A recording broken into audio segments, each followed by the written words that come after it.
Women's traditional dance is the very oldest form of dance for ladies. The dresses were originally made of fine buckskin and, in more modern times, colorful cloth. The dresses and shawls have a very long fringe, which emphasize the subtle movements of the dancer. This dance is known for its graceful style and swaying motions. All these dances originated from some point, from some kind of ceremony from way back when, because we weren't always allowed to do our dances after a certain point. And slowly we started incorporating these ceremonial type dances into what we call now intertribal type dancing.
Buckskin for me as a Kiowa person, this is the traditional way of our women, and so it's really important for me to continue that style of dress because this is the way that my mother dressed and my grandmother and so forth, and it's important for me also to pass that knowledge on to my daughters. My tribe is Turtle Mountain Chippewa, and we come from the North Dakota area, mountainous region. Up in North Dakota, it's a lot colder, so we wear a lot more layers. I carry my fan in my left hand. My fan is made with eagle feathers, and these eagle feathers, they're very precious to us because we have to earn those. They're not easy to come by. And this is what connects us to our Creator. When we pray, we use these fans. These are like a part of us, and sometimes these are passed down to our children. That's why we have to take care of them. We take care of these, and they take care of us. You should be able to tell what tribe they come from what they're wearing. Of course, what I have on today is more contemporary. In the late 1800s, the Kiowas acquired glass beads through trade and began to incorporate beadwork into the designs. For me, as a Kiowa person, there's nothing like putting on, your own clothing and representing who you are. So it's something that for myself, I wouldn't dance any other style. Hey!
we got a few items here. This next dance uses hoops to tell stories. My name is Maddie Little Creek. I'm a hoop dancer from the Alabama Choctaw tribe. Hoop dancing is you tell a story through your hoops. Like you can make like different things like an eagle. You can like make a world. I make a bumblebee, a baby eagle, a butterfly, a cowboy on a horse. This is like the circle of life.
Other people besides natives can learn from us and they get more involved with stuff. And I think it's important for us because one day we could lose our traditions and there could be this one person that brings them back and we can celebrate them on that day.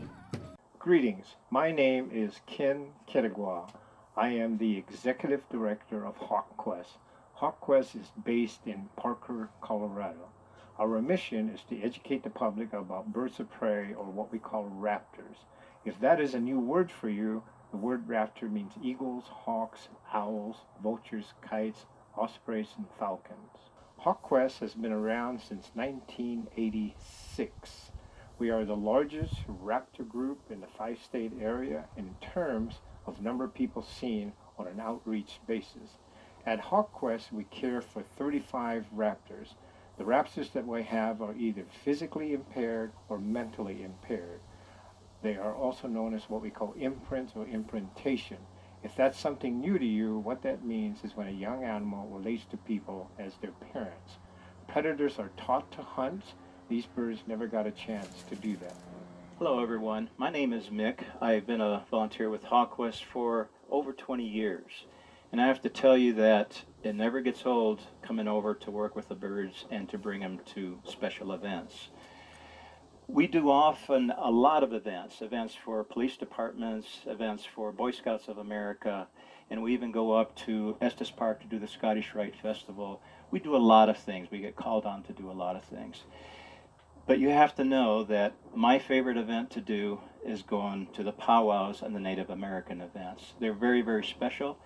because you always have a very deep appreciation of what these birds mean. Ken already told you that we have hawks, we have falcons, we have owls, even a vulture. But to bring the bald eagle in during one of your grand entries is also extremely, extremely special and very, very purposeful. One thing that we know for sure is that Native Americans appreciate the eagles because they feel that they flew the closest to the spirit. And we enjoy coming to your organization. We hope to see you again. We're sorry we couldn't be there these last 2 years because of these events that are going on in our country today, but hopefully next year. I am very excited to introduce some of the raptors that we're going to bring to the powwow. And we have, like I said, 35 raptors, but these are the 3 birds that we're going to bring. I'm going to start with the Harris's hawk. And Ann's going to bring this bird in. And this bird here, I feel, and a lot of people feel as well, is the smartest out of all the birds of prey for a number of reasons. 1, they live in colonies. 2, they hunt in groups. And it's a matriarch or a matriarchal society. The Harris's is not found in Colorado. They're found in Texas, Arizona, New Mexico, and down in Old Mexico. Another name that the Harris hawks get is what we call wolves of the sky because they do hunt together. The next bird I'm going to touch on is the fastest animal on the planet. This is the peregrine falcon. The word peregrine means wanderer because they do migrate. The peregrine falcon has been clocked at over 242 miles an hour out of a dive, or what they call a stoop. Now obviously if you're going over 200 miles an hour and you don't have any protective gear in your face, it's very difficult to breathe. So nature has designed the falcon, especially the peregrine, that they have what they call a corkscrew effect. So when that air comes in, it slows the air down to the speed that we're breathing.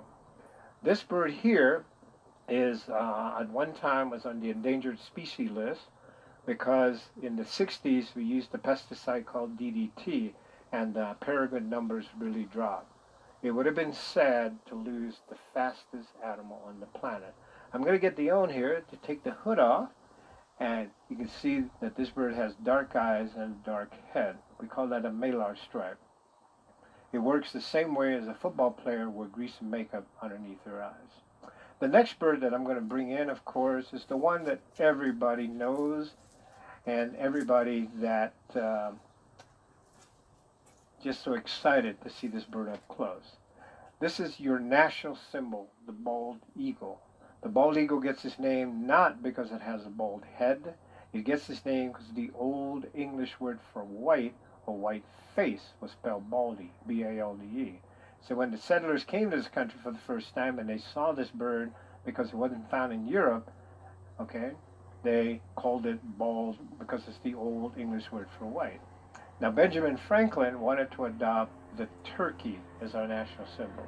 I'm going to get Mick here to take the hood off and show you just how beautiful this bird is.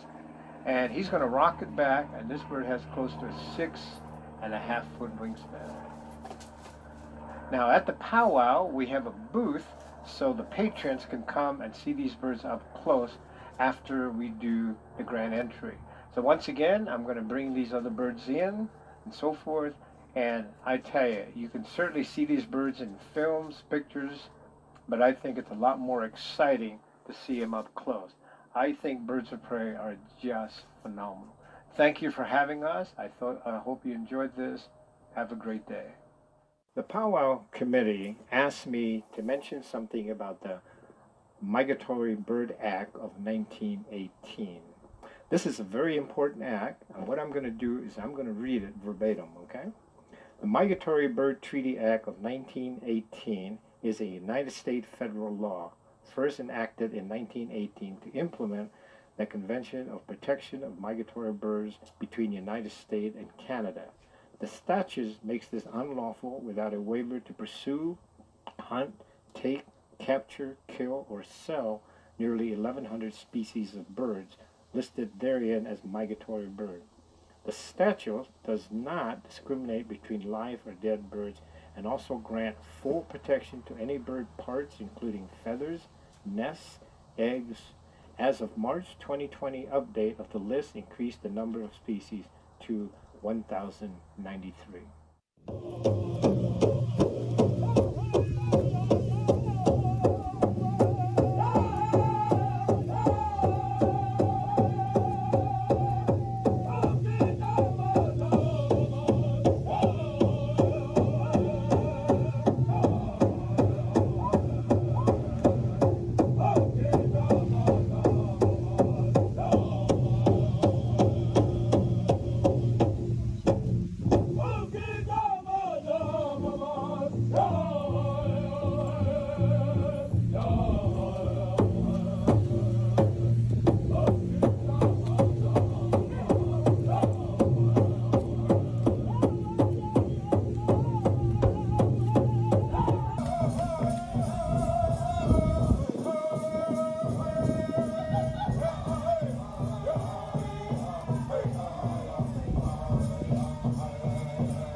Good morning and welcome to the 30th anniversary of the Fort Omaha Intertribal Powwow. Powwow theme this year is survivance. It's the nature of survivance being an unmistakable trademark in Native stories, natural reason, active traditions, customs, and it's clearly observable in personal attributes such as humor, spirit, and moral courage. Our live MC today is Whitney from Rapid City, South Dakota. He's part of the social distance powwow group. It's a majority activity on Facebook, and it's carried out during the pandemic, and it's been very successful across the nation and the world. Whitney's going to narrate videos of dancers, singers, and presenters to help us celebrate the monumental 30th anniversary, 30 years of celebrating intertribal powwow at the Fort Omaha campus, or in the last 2 years, virtual through the Fort Omaha campus. And we'd like to thank some of our major sponsors, Burlington Northern Santa Fe Railway Foundation, Nebraska Arts Council, and Whitmore Charitable Trust as major financial sponsors of this event. In addition, I'd like to send out a special thanks to the Metro Intertribal Powwow Committee, who over the years has done a great job of working through the spirit of intertribal powwow with both the college staff and Native Americans that participate in the planning of this event. Certainly the dancers, singers, and presenters who have provided videos. Behind that, it takes technical staff who make the virtual presentation possible, and the audience from around the world that's joining us today.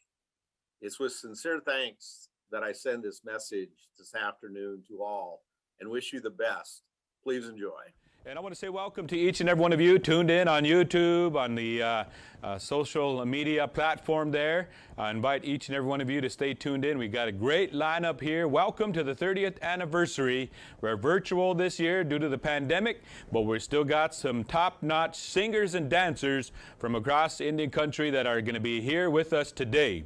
Welcome to each and every one of you. Don't forget to stay tuned in. We got some door prizes, we got a raffle, we got some goodies for each and every one of you that are tuned in. And don't forget to share with all your friends and relatives. Ladies and gentlemen, we got a good lineup of songs, dances, and performances, as well as some special guests that's going to be taking place. We'll be crowning also the Fort Omaha Princess, so stand by for that. My name is Whitney Rencounter II, and I'm serving as the MC for a second year here, the virtual celebration. We wish each and every one of you could be live on this beautiful campus. It's beautiful, but I'm live here at the Metropolitan College right now as we speak. So I'm very thankful to Barbara and to the team for inviting me to be here. All right, so here we go. We're going to go to the first video. Before we do anything, friends and relatives, we always start with the opening prayer. And as we go here, we're going to call upon Dr. Rudy Mitchell from the Omaha tribe of Iowa and Nebraska, and also Alpha Gumbi from the Kiowa tribe. So friends and relatives, join us as we share the opening prayer, and we're going to kick things off in that way as we do as Indigenous people. Before we start anything, we always call upon our Creator to help us. So even though we're virtual, we're still going to take these steps as we continue the important part of our way of life and our culture. So we're going to send it on over here to Dr. Rudy Mitchell, the Omaha tribe of Iowa and Nebraska.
All right, I want to say thank you to Dr. Rudy Mitchell, and for those of you tuned in, it was not a technical difficulty because Dr. Mitchell requested that there was no audio as he offered the prayer here on the campus of the Metropolitan Community College. So thank you to Dr. Rudy Mitchell. All right, friends and relatives, we're going to call upon Alpha Gumbi for Kiowa tribe for Lord's Prayer in the native sign language. So once again, continuing on to start our day off in an appropriate manner, we're going to send it on over here to Alpha Gumbi of the Kiowa tribe for the Lord's Prayer in sign language. Here we go. Good morning. My name is Alpha Marie Gumbi. My Kiowa name is Sodema, which means woman made from the rock. And I am truly made from the rock, which is Dak-Ya-E, son of Dak-E. I'm wearing my Kiowa buckskin dress today in full regalia. And today I am so happy that I will be able to pray for you in Native American Sign Language. This prayer was taught to me by my father-in-law, Robert Gumbi, and it was taught to him by Dick West, who was a professor at Bacone Indian College of the Cheyenne and the Arapaho tribe. My father and my mother, Billy Evans Horse and Dorita Horse, gifted this beautiful eagle feather that I have on my head, and it was given to me as a result of earning my bachelor's degree from the University of Oklahoma. I am grateful today to be able to share with you the Native American Sign Language, which was the forerunner of the deaf sign language. Many, many years ago, before the white man even stepped foot upon this land, the Native Americans spoke a universal language, and it was the language of their hands. And so today I want to demonstrate this very powerful prayer. Prayer is very vital and important to all our Native American people across this land. For our indigenous people, we pray. And so today I want to give to you this prayer, the Lord's Prayer in Native American Sign Language. Our Father, which art in heaven,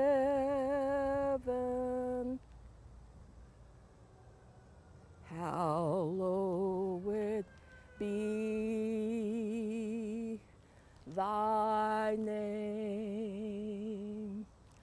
Thy kingdom come, thy will be done in earth as it is in heaven. Give us this day our daily bread, and forgive us our debt as we forgive our debtors. And lead us not into temptation, but deliver us from evil. For thine is the kingdom and the power and the glory forever.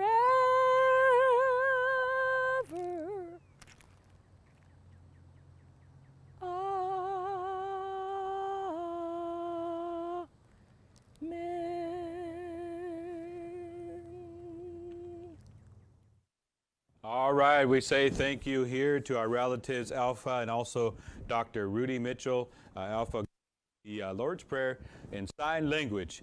All right, we're going to kick things off. We're ready to go, ladies and gentlemen. Once again, the 30th anniversary of the Fort Omaha Intertribal Powwow. And I'm live on location here at the Metropolitan Community College and excited to be joined by each and every one of you tuned in.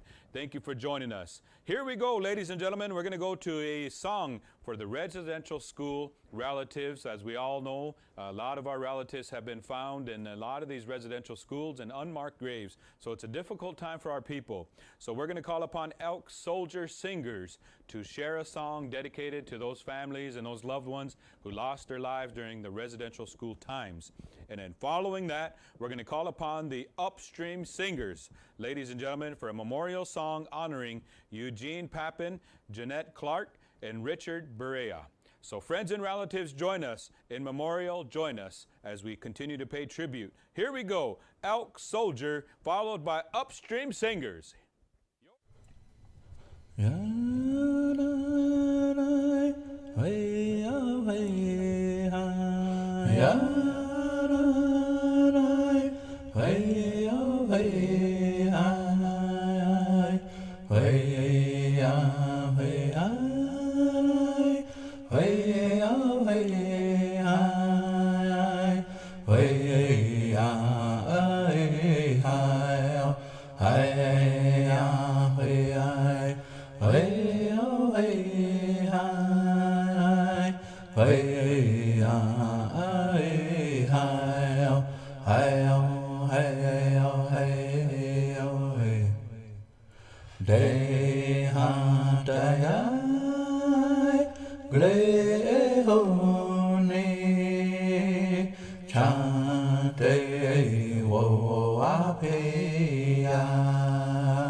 All right, once again, friends and relatives, we say thank you to Elk Soldier and Upstream Singers.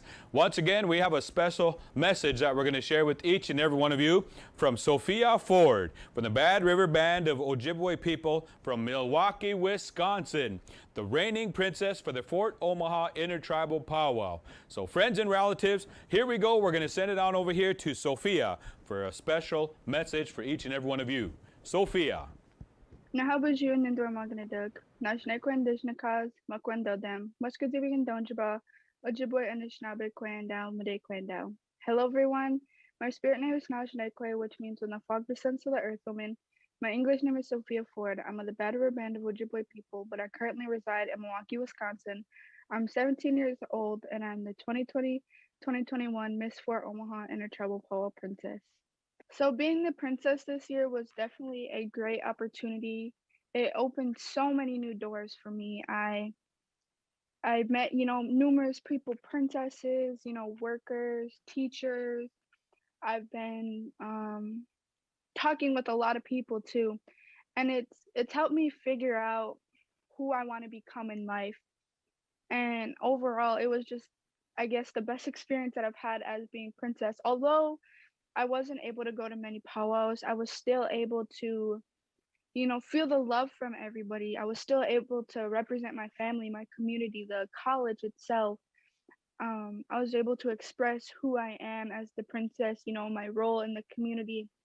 I did a MMIW walk, and I was able to talk about why I use my crown and why I want to be a leader for the Equewags, the little girls that are up and coming.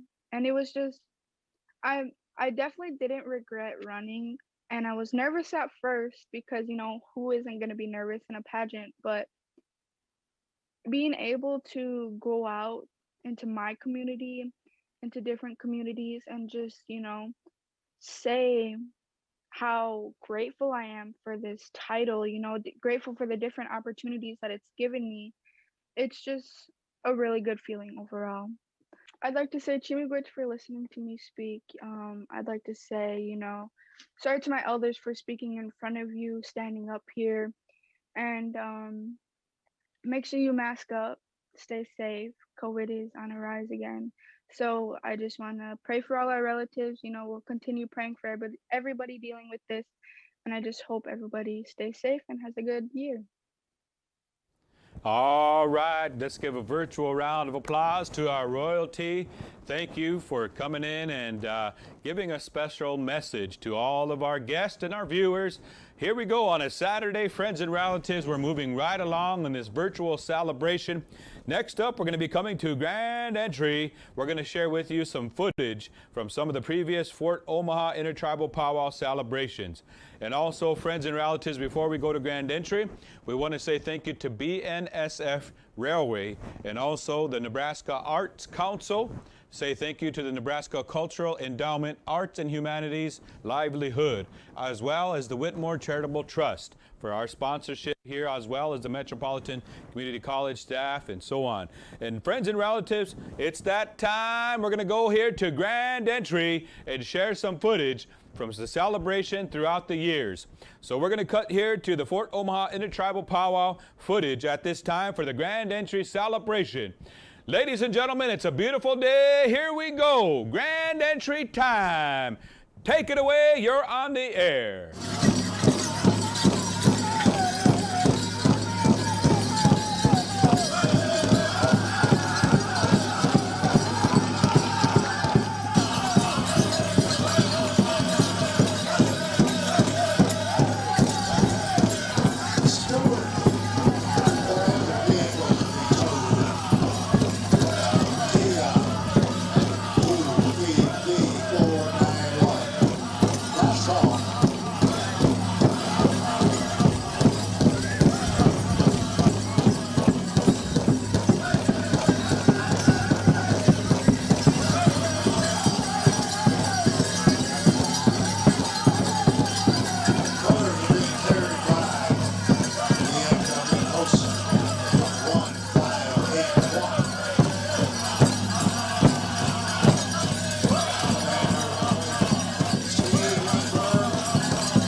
All right, And thank you to the singers and dancers, and all you know, the beauty, the pageantry, the colors that take place here when we're live in person on the Metropolitan Community College campus for the Fort Omaha celebration. It's beautiful to see all the familiar faces of the powwow world and all the dancers, and it was really awesome to see the eagle, Wambli, the Wamdi, that brought in the grand entry there to bring the prayers of the people and send them up to our Creator. And friends and relatives, at this time, we're going to call upon Larry Wright, the chairman of the Ponca Tribe of Nebraska, to talk and share a little bit about the Ponca Chief Standing Bear and the history of the Fort Omaha campus, the reconciliation, the healing, you know, during the times of struggle, transforming into times of today, going through that healing path for our people and building relationships here on this beautiful campus, now the Metropolitan Community College. So here we go. We're going to send it on over to the chairman of the Ponca Tribe of Nebraska, Larry Wright. Welcome. My name is Larry Wright Jr., Tribal Chairman of the Ponca Tribe of Nebraska. Well, it's an honor to be here today. I've been asked to address the significance of the Fort Omaha campus and to talk a little bit about the 30th anniversary powwow and also what it means to our Ponca people and our relationship to this place. As many know, and for those that may not know, the Ponca tribe this is our homelands. Our people were settled on the northern border of Nebraska next to South Dakota on the Missouri and Niobrara River. And when our people were forcibly removed from this area in the late 1800s and forced to Oklahoma, we had several of our people decide that they wanted to come back home. Notably, it was our Chief Standing Bear making a promise to his dying son in Indian Territory in Oklahoma at that time. His son knew he was dying and made his father promise to bury him in our homelands with his ancestors. Standing Bear and about 30 other Poncas left Oklahoma at that Indian country at that time with his son's remains and made it back to our Omaha relatives to the north of here. And almost immediately upon arriving with our Omaha relatives, the military caught up with Standing Bear and our relatives and brought them back to the Fort Omaha at that time. And what happened after that is very significant, not only for our people, but for all natives. Up until that time, natives weren't considered human beings in the eyes of United States law, and it was a subsequent court case involving Standing Bear and General Crook that not only allowed for Standing Bear and our people to go back to our homelands, but also to be considered human beings in the court system. And so this place has that significance for our people, and knowing that it's here and that history remains.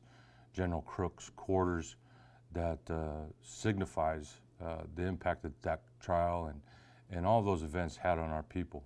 And again, most notably allowing us to be back in Nebraska, back in our homeland. As we look at this 30th anniversary celebration of the Fort Omaha powwow, it almost correlates with the restoration of the Ponca Tribe of Nebraska. In the 60s, in the 1960s, the Ponca Tribe of Nebraska was terminated. That federal trust relationship with the United States government ended, and our people moved to different areas in this state and across the country. In 1990, efforts were underway before that even, but in 1990, the federal government, Congress, approved the restoration and federal recognition of the Ponca Tribe of Nebraska, and just last year we celebrated our 30th anniversary of that restoration. In that time, many things have happened for the Ponca people, so much growth in restoring services and that relationship with our people, and being able to identify once again as Poncas and what that has meant to all of our tribal citizens, education, health, housing, and all of those things that we're allowed to bring back and help our people. And not to mention the cultural growth and restoration of our traditions and our culture. And a lot of that is celebrated here every year. We have many of our Ponca people that live here in the Omaha metro area, and we have many of our Ponca citizens that come from all over the state, across the country, to come back and be part of this event annually. And it's such a good time to see that and celebrate that with all of the indigenous people that call this area home, and all of those that come out and celebrate every year.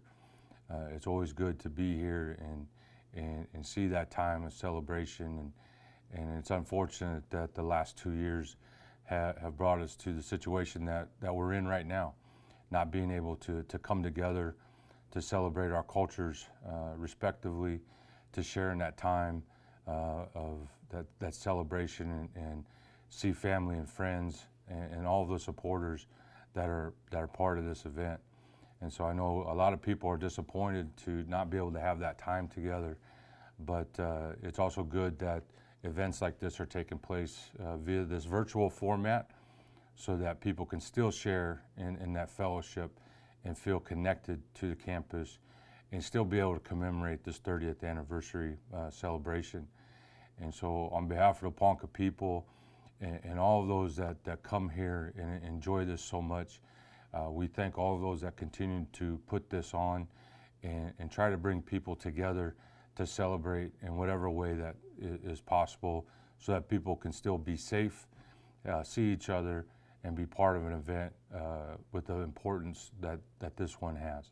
And so, again, on behalf of the Ponca people, we thank all of those involved and wish everybody a joyous time in this way, coming together and celebrating this event. Thank you. We belong.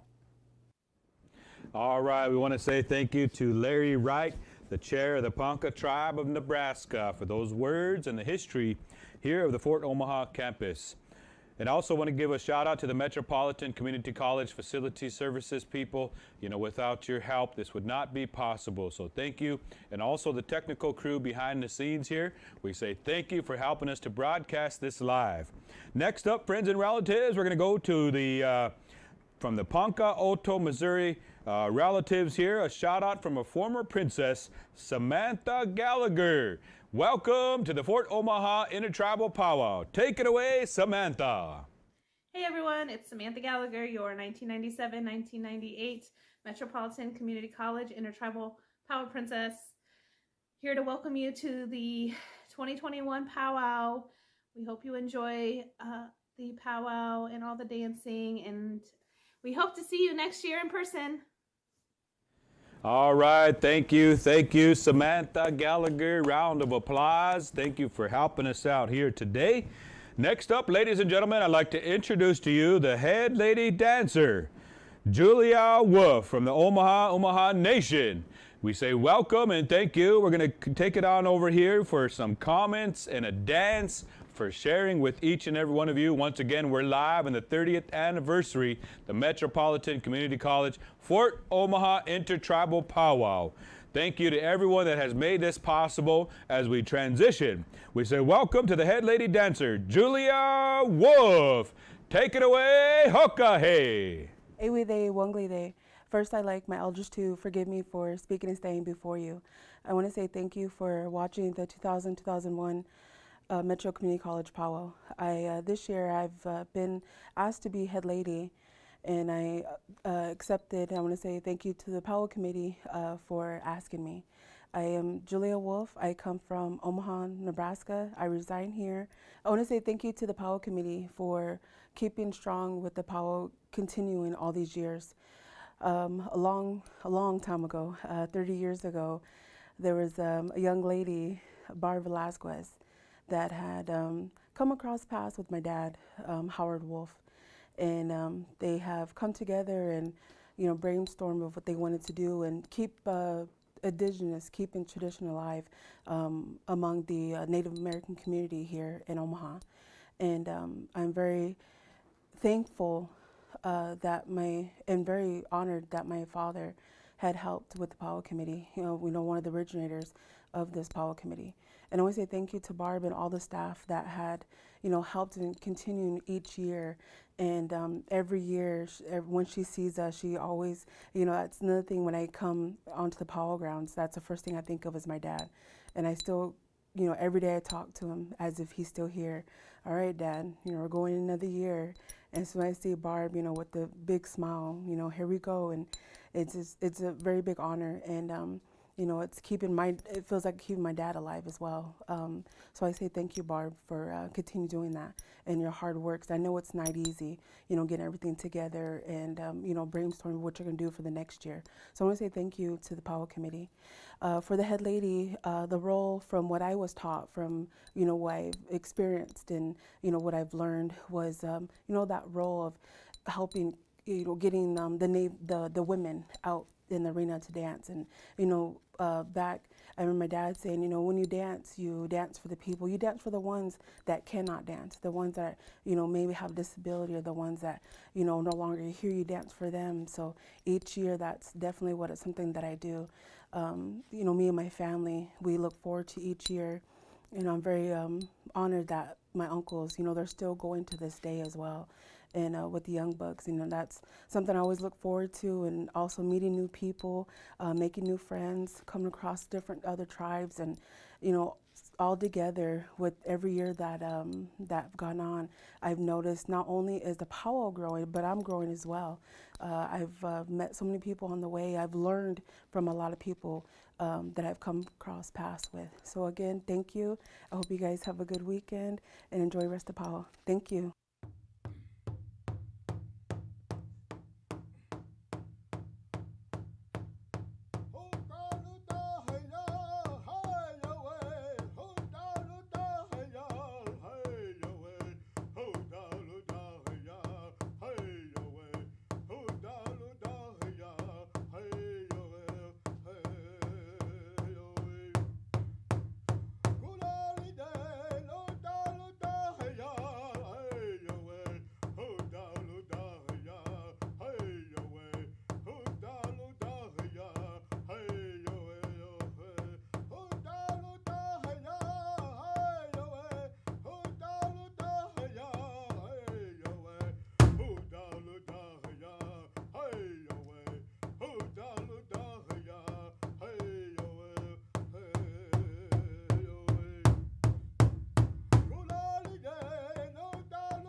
All right, let's give a virtual round of applause to our head lady dancer, Julia Wolf. Thank you for that performance, and also to her singer there joining in the song and dance performance live here, the Fort Omaha Intertribal Powwow.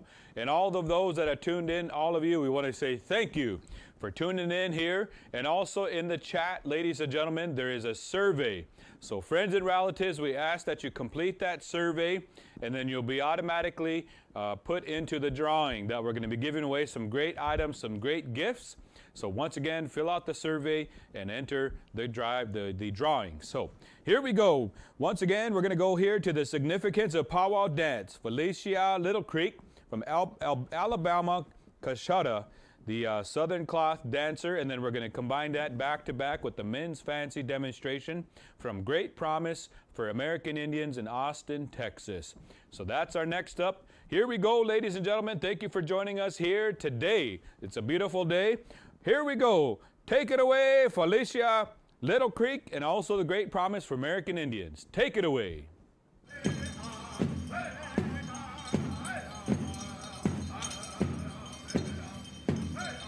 Dancing is like a self-expression, you know. When we pray, you know, we dance. So the more, you know, the more you do it, the better it makes you feel.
Each of the outfits I try to design in a way to reflect the history of the men's fancy dance, the evolution of the men's fancy dance. So this design reflects more of my heritage of the Choctaw tribe with many different Choctaw designs.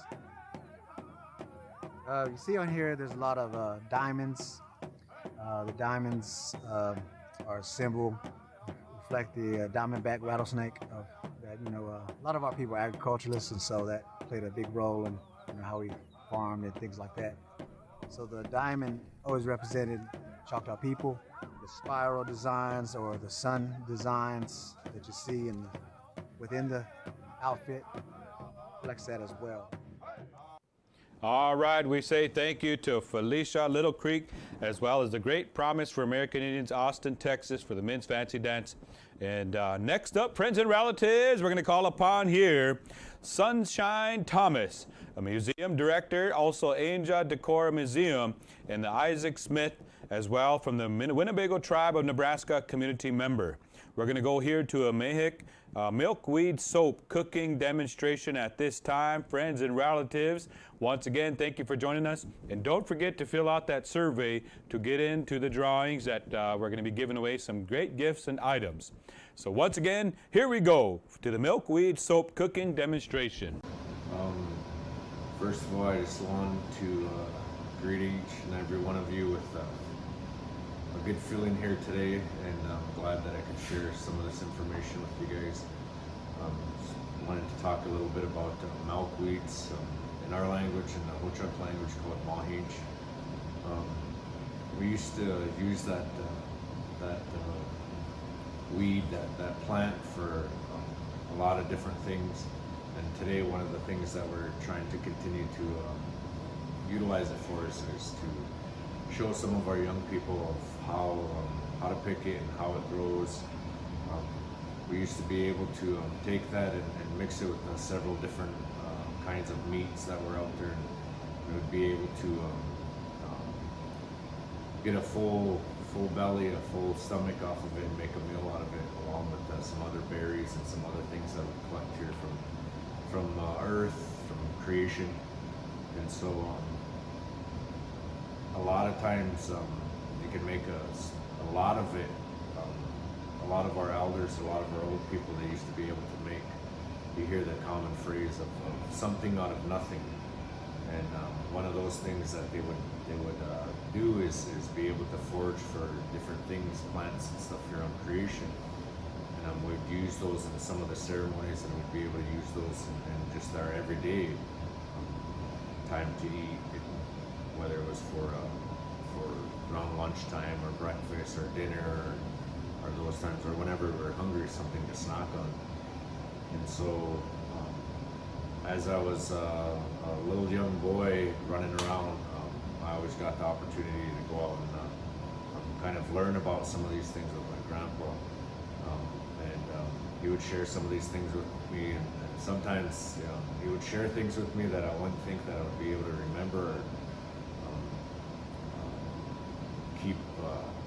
keep in mind. And as time went on, and as he passed away, and as I got a little bit older, some of these things would start coming back to me. Otherwise, I would pray about them and ask about them, and sometimes I would be able to come by the understanding of how to get these things and what to do with them. And so I remember going around, and we used to pick this mahinch, and a lot of it was just in different fields and different ditches and things like that, and we'd go out and pick that, and then he would go around and he would take it to some of his sisters and some of his women relatives, and they would prepare it for him, and then they would call him up and tell him when it was done, and we'd go over there and we'd eat and get full, and we'd even take some home. And so today you're able to still come by that. There's actually 3 different types of mahinch, but one of the things would be is that as the younger generation get farther and farther away from their ways and their culture and their beliefs, is to try to keep this mahinch, this food alive, and to try to be able to share it with each other, so that way if we should ever fall upon hard times again, we would know how to prepare this.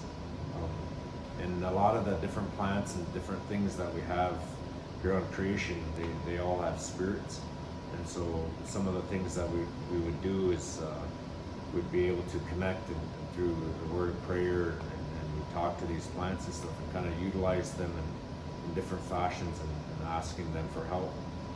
And so today some of these things aren't mentioned, and some of them aren't really talked about, because one of the things is that the elders, they're kind of hesitant of our young people are so quick to make decisions nowadays, that utilizing some of these things from creation in the wrong way can have generations and generations of consequences. And so we would try to just show them a little bit, so they would know how to at least feed themselves.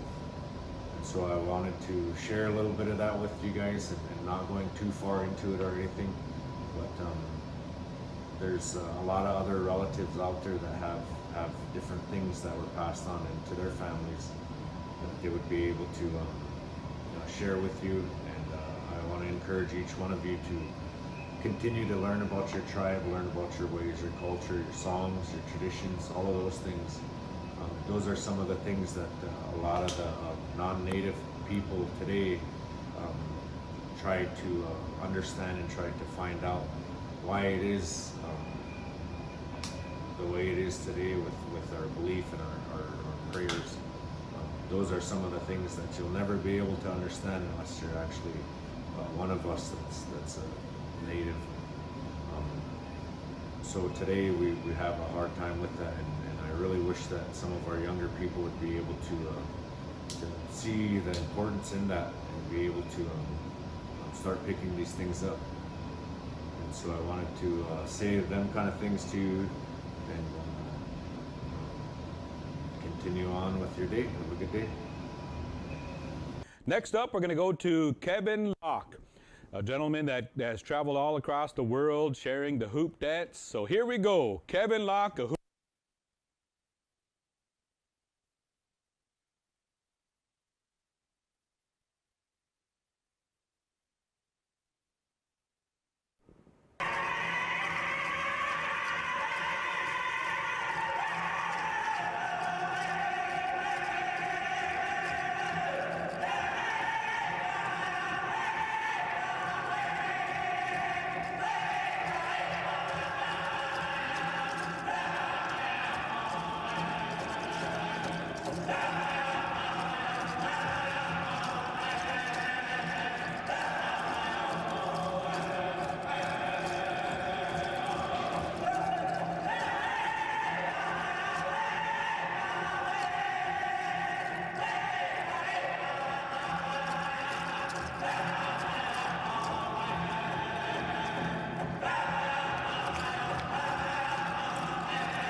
All right, thank you to Kevin Locke. All right, we got a few drawings here for some prizes for those of you that have filled out the survey. So if you would like to be entered into the drawings, we ask that you fill out the survey that's in the chat, and you'll have a chance to win. Megan Boss, you have won yourself a Metropolitan Community College t-shirt. So Megan Boss. And Lavada Pilcher, you won yourself The Adventures of Kea by Hupahu Duta Red Wing Thomas. And so congratulations to those. And fill out the survey for a chance to win some door prizes. So thank you to each and every one of you. All right, next up, we're going to go to the 2019 Powwow Princess, Naomi Ike from the Omaha tribe for a dance. So welcome to Naomi Ike. Take it away.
All right, we say thank you once again to our 2019 Powwow Princess, Naomi tribe for that dance. Thank you. Give a shout out here to Fantastic Fauza for tuning in. Also Naomi Bonilla, and also a shout out to Karen Blessin and Kateri Peto, and also Tate Huff, and also Tate Huff, I believe. And if you are, fill out the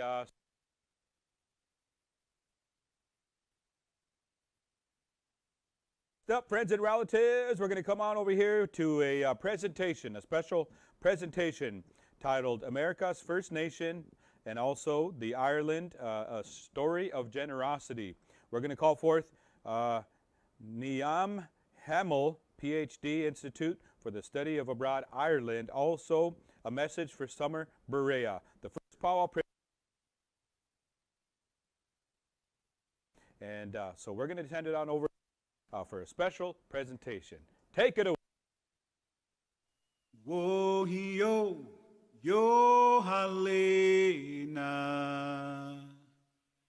Wo-hio, yo halena.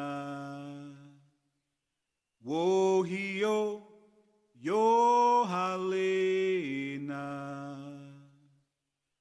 Wohio, yo halena. Wohio, yo halena. Wohio, yo halena. Wohio, yo halena. Wohio, yo halena. Wohio, yo halena. Hello there, my name is Niamh Hamill, and I am about to take you on a journey with me today. I am going to travel from County Donegal, which is in the northwest of Ireland, all the way south to Ireland's most southernmost county, which is County Cork. And the reason for this adventure today is to go down and see a sculpture. I've heard a lot about it, I've seen photographs of it, but I've never actually walked around it and been there for myself. And so I would like you to join me on this journey to Cork today. And as we travel along, I'm going to tell you a remarkable story about the relationship between the people of Ireland and the people of the Choctaw Nation. So buckle up, it's a long drive, and then we'll encounter all sorts of weather as we go along. But I think you're going to enjoy it, and I think our visit to this sculpture is going to really be worthwhile.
The Choctaw sculpture that we're about to see was designed by sculptor Alex Pentak. But before we go and see it, I want to show you an Irish monument. And these are stone circles, and you'll find them all over the Irish landscapes. Some of the stone monuments date back right to the Stone Age. A lot of them are Bronze Age, and they're in the form of standing stones like this.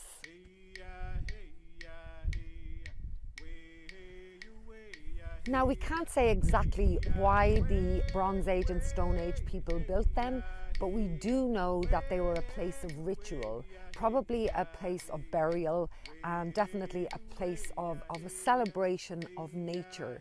Many of them are aligned with solstice and equinox, and many of them are aligned with each other. You often see them, various stone circles around the same area, and there seems to be connections.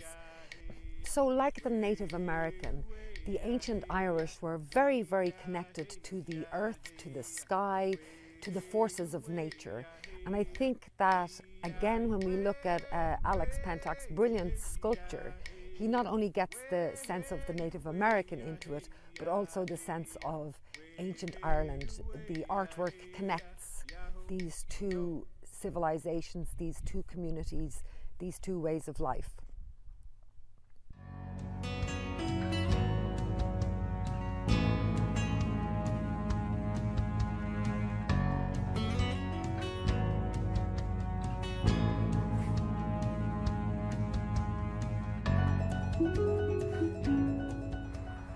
Another lovely story that emphasizes this relationship that Irish people have had with the First Nations is a visit by an Irishman to the United States in 1919. And at that time, Ireland was fighting for its independence and it wanted to be recognised as a republic. And one of the nationalists who would go on to become Prime Minister and then President of Ireland was a man called Eamon de Valera. And he travelled to the United States, but the US government did not recognise him. They were afraid of upsetting the British by recognising sovereignty of Ireland at that time. However, he was recognised by one of the Native American tribes. And to tell you this story, I'm going to hand you over to Conor Donnan, who is a friend of ours and is studying the relationship between Native Americans and the Irish at Penn State University. So take it away, Conor. Hi, my name is Conor Donnan. I am a PhD candidate at the University of Pennsylvania, where I study Irish and Native American solidarity between the 1800s and the 1900s. Today I'm going to tell you a story about how a Native American nation was the first nation to recognize Ireland's independence in 1919. I've been studying this subject for about 5 years now, and I have published a few articles on it and, really developed a strong interest in how colonized peoples relate to each other or how oppressed peoples can show solidarity. Now, the biggest example I have of this is in 1919 when Eamon de Valera, who was traveling the United States, met with the leaders of the Ojibwe Nation in the Chippewa Reservation in Wisconsin. Dev had come to the United States to drum up support for the Irish Revolution and for the Irish government. And he had tried to meet with Woodrow Wilson, who rejected him because he didn't want to get involved in British affairs. But 2,000 miles away from Washington, D.C., the leader of another small nation invited the Irish to come to Wisconsin to be recognized as leaders among the Ojibwe Nation. And so Joseph Kingfisher and Father Gordon, who were two Ojibwe leaders, had De Valera and Harry Boland visit it, and they engaged in a ceremony. During the ceremony, Kingfisher told De Valera that he wished he could give him the most beautiful blossom in the entire world to recognize them as both oppressed nations.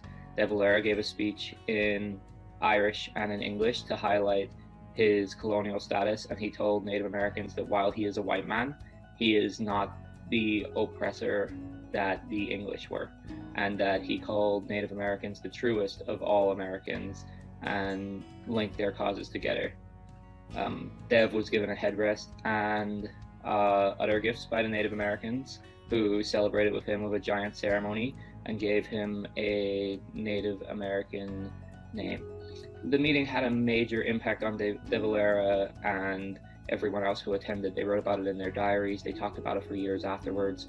They had some of the Native Americans come to Dublin when Ireland was established as an independent nation.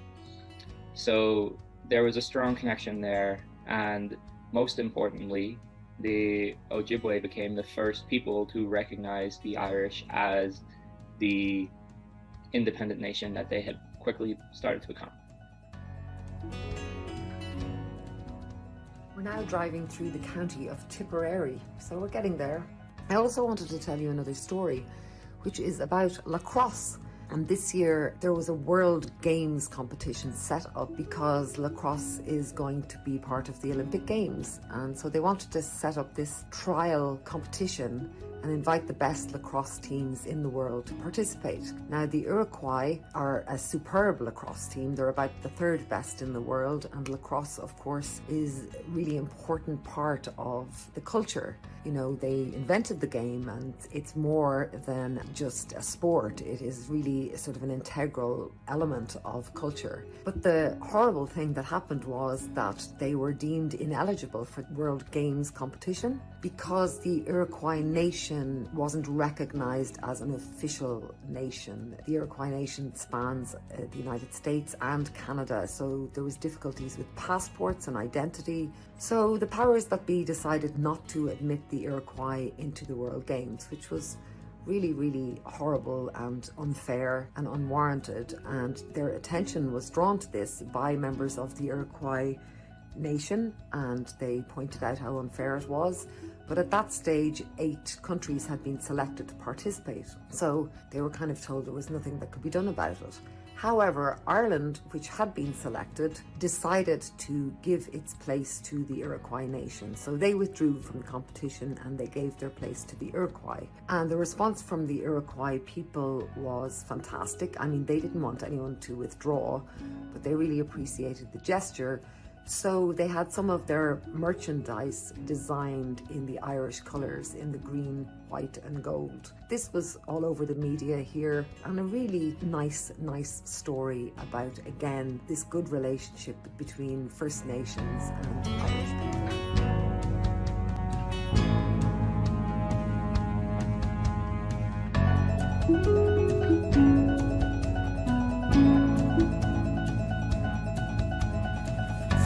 Yeah, we've made it to Middleton, County Cork, and I'm just going to get out of the car now and take you over to see the Kindred Spirits sculpture.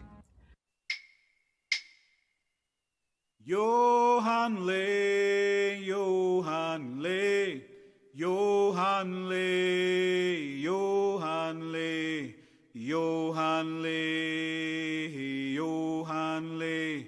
Johan Le, Johan Le, Johan Le, Johan Le, Johan Le, Johan Le, Tospadio Labe, Johan Le, Johan Le, Johan Le, Johan Le, Yahweh.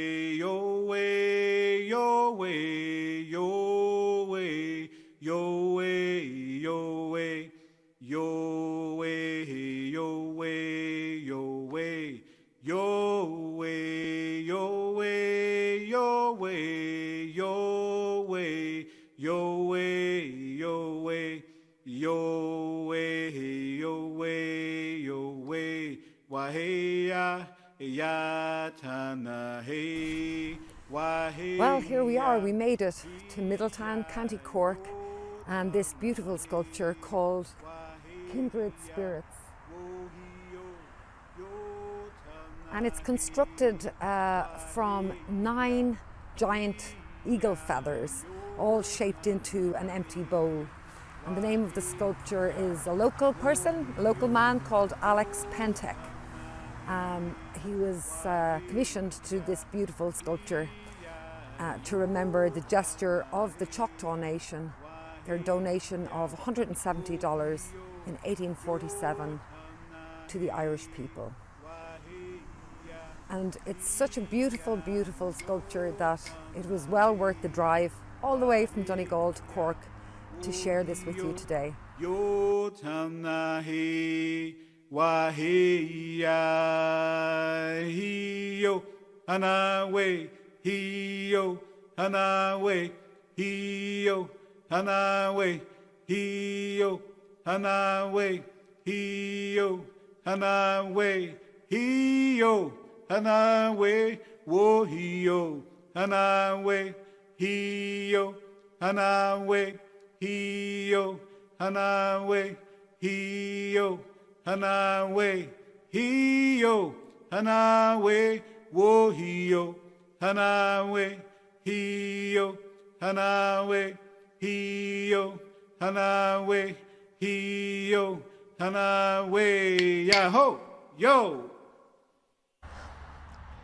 To all our friends at Metropolitan Community College, I hope that you have a great celebration in Nebraska, and know that we are with you in spirit today and in solidarity. And thank you for all you do to draw these parallels between our great nations, our communities, As friends and colleagues, as fellow scholars and students, we'll continue the good work of promoting values of sharing, of humanity, of doing good turns for each other. That's what it's all about. So I began the day in the northwest in County Donegal, and I'm here right down in the south in County Cork, and you've made the journey with me. And I hope the next journey that you make will be across the Atlantic, and we'll meet here sometime. Thank you very much, Barbara, and all of my friends at MCC, and you have a great day. Bye.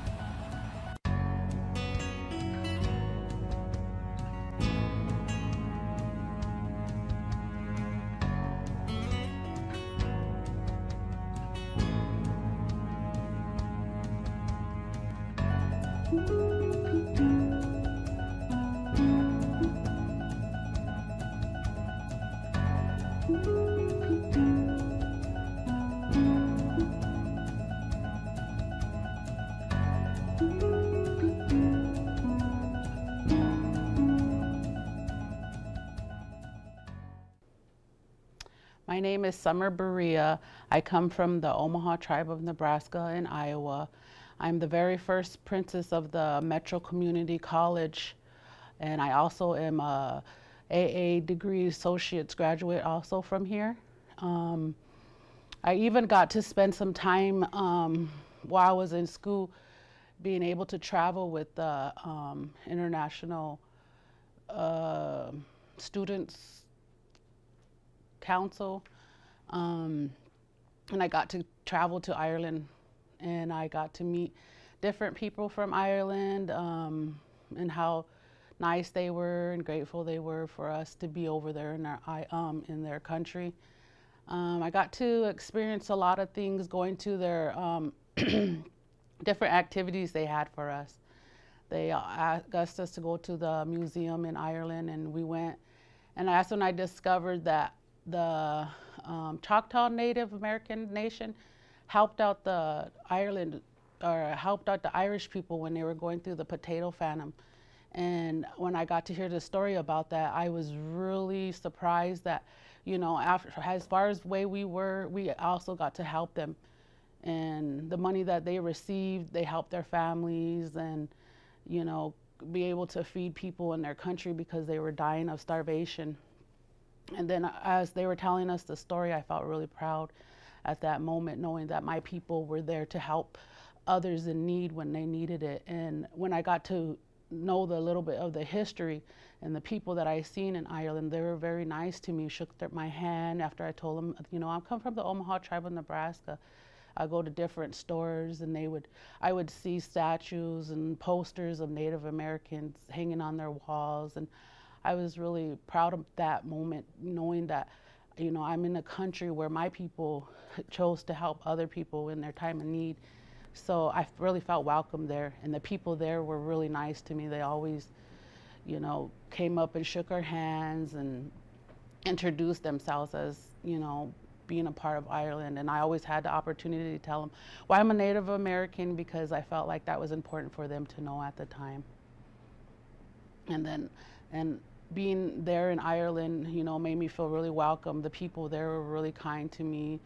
My tour guides and the bus driver there, they did a really awesome job of showing us how everything worked in their environment, and how, you know, Native Americans' culture, it was a big part of their culture. A lot of the things that I learned were about, you know, that I experienced in my own culture. They have the same culture there. So I know that eventually we all came together as a people to help each other and show each other's culture. And still today they practice it, and so do we. So yeah, I would like to thank Nim and Neem and them that helped us, you know, guide us through the Ireland, and they're very helpful. I appreciate it, and I thank them. All right, we want to say thank you to Professor Hamill and Summer Berea for that great presentation and the history there, and some of the monument there over in Ireland, and also a little bit about you know, the first study abroad experience over there for the first Powwow princess here. And also, here we go, we're going to share Northern cloth style of dance. We're going to go to Emily Rose Kessler a Chippewa from Austin, Texas. Anytime you're ready, here we go. Northern Cloth, take it away. Northern women's traditional, or cloth dress, is the traditional dress, and the dance is very upwards towards like the mountains and the sky.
All right, round of applause and thank you here. And Emily Rose Kessler. Next up, we're going to go here to another performance, another dance for each and every one of you. We hope you're enjoying all the singers and dancers here today. Next up, we're going to go to Ross Ike from the Omaha tribe for a dance performance. Here we go. Take it away, Hokahe.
Hello everyone, my name's Ron Beatty, and I used to be a police sergeant here at Metro Community College.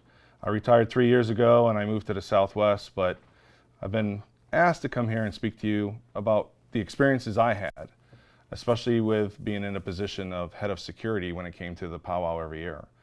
The first thing I want to do is congratulate Metro Community College, the Powwow Committee, and all of you for a successful 30 years. Between all the barriers and the hiccups, this has continued on. And hopefully one of these years, I'll be able to have the time to come back and visit as a visitor instead of having a job at the powwow, although I did have a lot of fun. So as I was a member of the committee, I also wanted to bring in other aspects of safety, such as medical safety. And I wanted to bring more education to our officers at the police department. So I was able to sit down with a lot of elders and those members of the committee. And while we did that, we were educated and we learned things on not only how law enforcement does things, but also about the cultures and traditions in Native American. And so with that, we were able to then not only just choose officers, but officers really, they had to have that knowledge and they had to listen to what was going on and understand these cultures in order to work for the powwow. We didn't just want somebody to come here and just think it was a job, because although it is a job, it wasn't a job. We wanted you to have fun, we wanted you to be educated, and we wanted you to be able to mix in with the crowd and all the different tribes that were here. And so it was a challenge at first to get officers to understand and jump on this. But after the first 3 or 4 that they came out to and they worked, at that point it was a challenge actually picking who wanted to work the powwow and who could, because everybody wanted to be in part of it. The other thing we worked on was reaching out to the rest of the law enforcement and fire department community here in Omaha. We were all on board and we all made it work. While we're doing this and we're thinking about how to make things safer and better, I realized that I really look forward to this every year. It was tasking, yes, to put everything together and to make sure that the reliability I put on my shoulders for everybody to be safe was huge, but I still looked forward to it every year. And in September, when the leaves started to change and you can smell that fresh cut grass and the dew usually would happen in the morning, I knew it was going to be a good day, and it always was. The traditions I saw, the Regalia was just incredible. The pictures I was able to have personally with a lot of our visitors and those on the committee, I cherish to this day.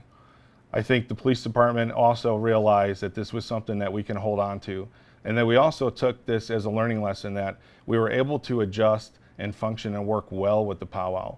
I still miss the powwow, even though I've moved away. I live in the Southwest. One of these days I'm going to come back and I'm going to sit here as a visitor this time and take it all in and not have any worries about, is this person safe, is this parking lot full, or anything like that. I'm just going to enjoy it for what it is and really just look back at what I was able to do successfully, and thank everybody for allowing me to be a part of it.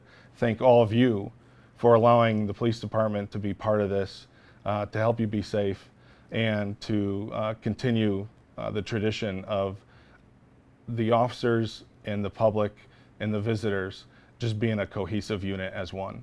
So good luck on this 30th anniversary. I'm going to get here one of these days, I guarantee it.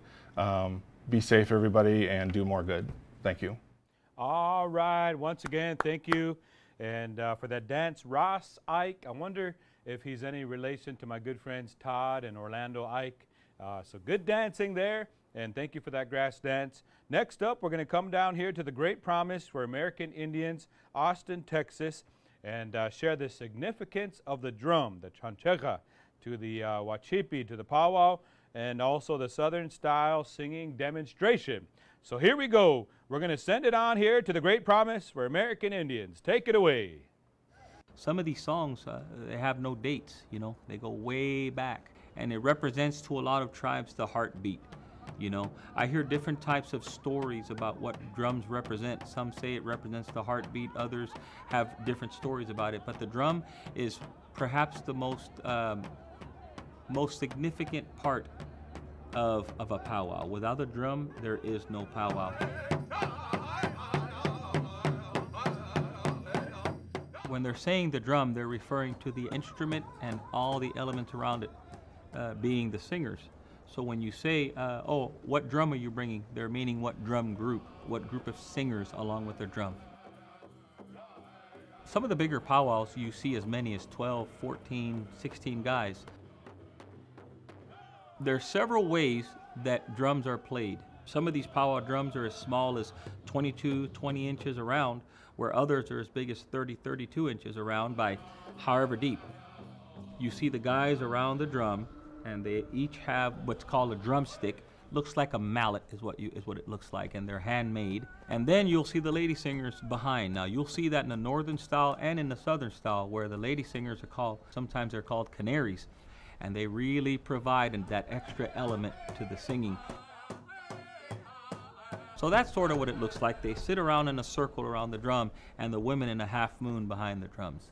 So a lot of the tribes up in the north, like the Lakota, the Northern Cheyenne, the Crow, they have their own style of singing. And then the Kiowas, Comanches, Southern Cheyennes, and so on have their style of singing. One is higher pitched, whereas the other one is more baritone, which is what you're going to hear at the modern day powwow. The Southern style of singing tends to be on a much lower vocal register. These songs are very popular in regions like Oklahoma.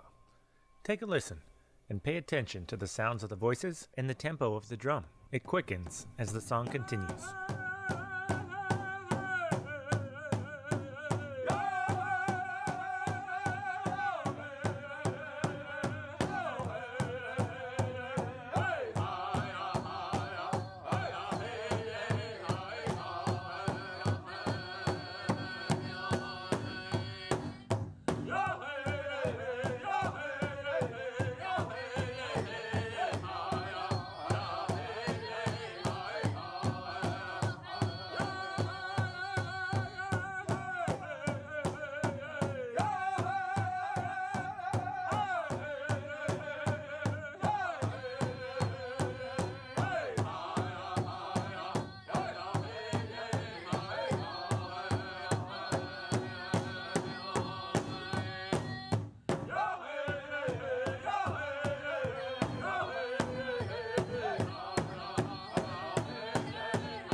right, thank you very much. We want to say thank you to Great Promise for American Indians and also Doug Esau and the Young Bucks from the Omaha Nation in Nebraska.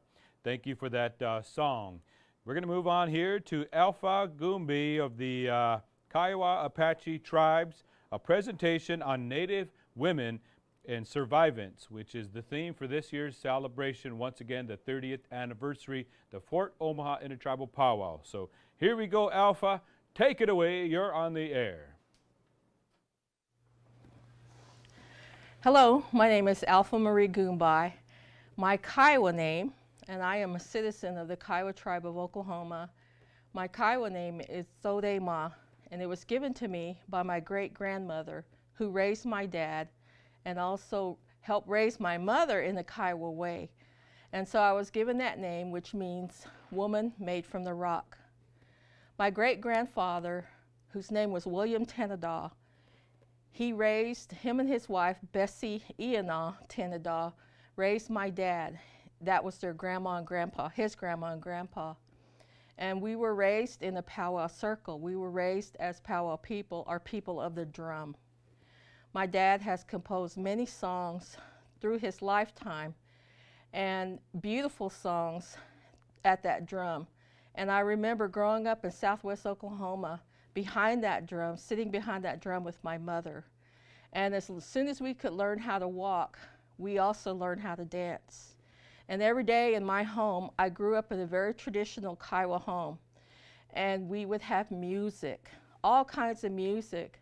My great-grandfather, who we call Grandpa, was prolific. He could sing about 7 different languages of the many tribes that were around us. And so we were always dancing in the house, and he would play a drum. And sometimes we would do Apache fire dances. We would do the back and forth dance of the Apache tribes. We would do round dancing and war dancing. And so I grew up with a love for powwows. I grew up with a love for sitting behind the drum and sitting with my mom and dad at the drum. And many, many, many weekends, my dad would serve as head singer for many small powwows around southwest Oklahoma where I was raised. And so every weekend, my dad would go and sing, my mother would go and support him, and we would get our regalia on and we would go and dance and enjoy ourselves and get to know a whole lot of people. And I now presently work with Native American women and their families. My husband and I are Christian, he is a Christian minister. He passed away over 1.5 years ago.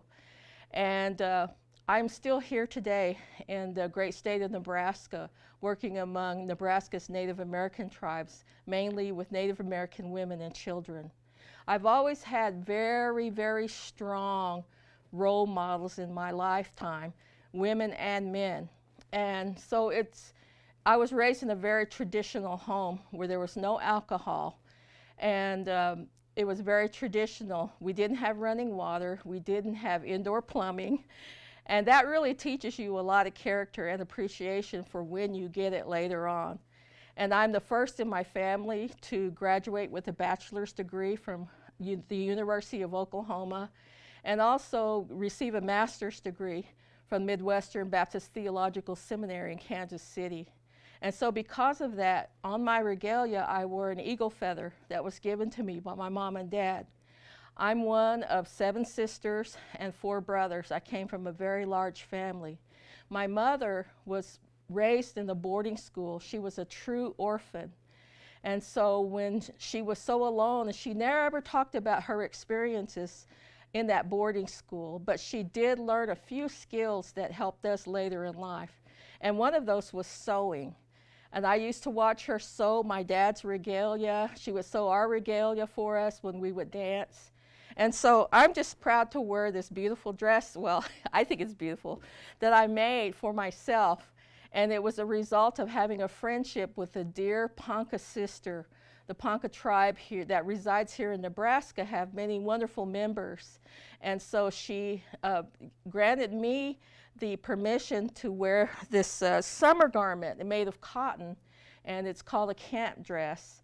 And it's made from cotton, and it's to be worn in the summertime when when it's warm, and so you're not so hot, burdened down with a buckskin or anything like that, and I just love it.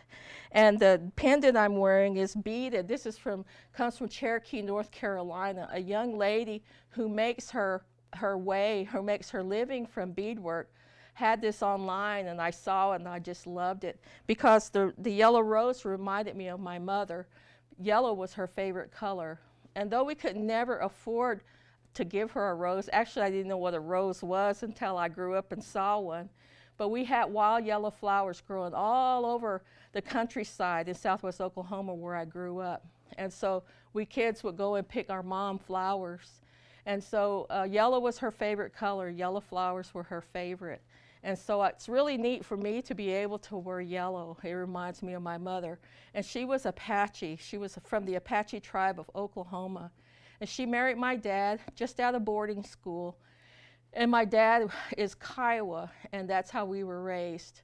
And so I had a lot of great influences in my life. And then I went to Haskell Indian Nations University, and there I met my husband, Ron Goombay, the late Ron Goombay, who was also Kiowa. We married, and we have 3 sons, and I have 2 marvelous daughter-in-laws, and I have 5 granddaughters, not great, I'm not that old yet, granddaughters. I have 5 granddaughters, and so I've given each of them a Kiowa name. But also, again, back to what I'm wearing, this is a bracelet that was given to me by my mother-in-law. And this is a very beautiful big stone, the turquoise stone and silver made by the Dene tribe. And they're really well known for their ability to make something so beautiful from the earth, the turquoise, and then also the silver work. And then this ring right here was given to me by a young Navajo girl who really liked my story. And we were on program together one time for the Indian education here in Omaha, Nebraska. And then this beautiful beaded bracelet was given to me by my sister Janie, who's Cherokee from Oklahoma. And so among our Native people, when you compliment something, you really like something. And I saw this bracelet across the room, and I was like, oh, that's a beautiful bracelet. And so I really complimented her on it. And she said, oh, it's for sale. I said, really? And she told me how much, and I said, oh man, I can't afford that. I said, but you know, it's still beautiful, and it looks lovely on you. And so later on, she came over and she placed it on my hand, and she said, I want you to have it as a gift. And that is a very traditional way among our Native American people, where if you really, really like someone, something on somebody, say like these earrings, you know, I'm inclined to give that to you if I felt led to do that. And so that is a traditional way. I've always been interested in working with Native American women. Obviously, I'm one, because I looked around and I saw how resilient Native American women are. And that's what I would say, we're resilient. And not only do we survive, our survivance, but we overcome. Our Native American women are resilient, and we are overcomers. And so not only that, we're victorious. And that's what I like about our Native American women. And you know, as I've been working through the years, over 30 years in ministry to Native American women and their families, I have seen this resilience play out more and more despite many, many obstacles. The greatest obstacles our Native American women have is abuse or some type of trauma in their lives. And they used to say 3 out of 5 Native American women survive abuse, or they survive trauma. But I would venture to say 5 out of 5 Native American women are survivors or have overcome childhood trauma. And it's usually at the hands of a family member. And those are statistics that really I don't like to dwell on, because we are still here today. A long time ago at the Powwow here on the campus, at the Fort Omaha campus, I was walking around and there was this African American group of people trying to persuade others to believe the way they did. And it's a free country. People have the right to go whatever they need to do, how they believe. And you really can't take a belief away. We have a respect for that, for people's belief. But he came up to me and started sharing his spiel. And he said to me, "You people," meaning Native Americans, "are a defeated people." And I looked at him very hard and I said, "Mister, look around. Look around you. What are the Native American people doing right now?" And he looked around and he saw them dancing. And he said, "They're dancing." And I said, "Does this look like a defeated people?" No, they are not defeated. We are still here today. We are still dancing and we are still surviving. We are here today. And not only do we survive, but we are overcomers. So nothing you can say to me, you picked the wrong person today to tell me that we are defeated people. And you know, as a Christian, I believe in Dak-E. Dak-E is the word we have for Father God, all-consuming mystery, great Father, Creator. His name is Dak-E among our people. And so Dak-E has a son, Dak-Ya-E. And as I was raised in a very traditional household to respect all religions, just one day it came to me and it was my truth, and that is the way that I believe today. Yet I still hold on to who I am and how I was raised by my mother and my dad, by my great-grandmother and my great-grandfather. I had a strong influence in my life. My father was the chairman of the Kiowa tribe, and he was one of the first Kiowa tribal leaders to take a case all the way to the Supreme Court. And he won in the Supreme Court. Very few Native American tribes win a Supreme Court case, and it helped promote sovereignty among our Native American nations across this land that we now call, and that we defend. You know, when you come to a powwow, you're going to hear a national anthem of the people that are here. And what I mean by that, each tribe has a national anthem or a flag song, because our people, even before we were considered citizens or even human beings on this land by the United States government, we were not even recognized as Native Americans. Mr. Standing Bear made it very possible for us to be recognized by the United States government as a human being. And we have danced on this land ever since. And so we are not defeated. We have overcome. And so my father won that case, a landmark case, just like here. A landmark case was won. And so I was brought up to be positive about everything. And if there was a negative in my life, my dad taught me how to overcome that negative by being proactive and not reactive. And so I was very fortunate to be able to be raised as a strong Kiowa woman. And that's what my name means, woman made from the rock, Sodema, and that's who I am. And so you will see beautiful dancers if you go to a powwow anywhere across our nations, and each song has a meaning to it. But if anything, it's a song of celebration. As the men sit behind the drum, it's like the heartbeat of who we are. And the songs are in tribute to a great deed or a great act. And many of them are songs of harvest, are songs of strong people. And so they have meaning behind them, and they mean something to each of us. And so we dance, survivance. We're still here today. And I am so grateful to be able to share that with you. And no matter where I go, Native American women are beautiful. They survive, and they do just more than that. They go beyond that. They are still here today, and they dance. And I'm so happy that I can share with you that they teach their children. There's no handbook that tells us how to dance, but there are certain role models. There are certain ways and certain things you have to follow. There's protocol. And so hopefully when you go out and you decide you want to dance at a powwow, just look at others and remember there is protocol as to how you should dance. You just don't go out there and start flailing your arms around and jumping up and down like you see in a Hollywood movie. In fact, don't even watch TV because the TV lies to you. The movies, that's all Hollywood, and that's a contrived version of what they think the noble Indian is all about. But ask a Native American about it and get something, learn from them, and be respectful when you come to our powwows. And just remember there is protocol, and there is a lot of generational contribution to what everybody is doing, especially in the Regalia. And so I am so grateful to be able to come here today and share that we are still here today. Native American women are strong.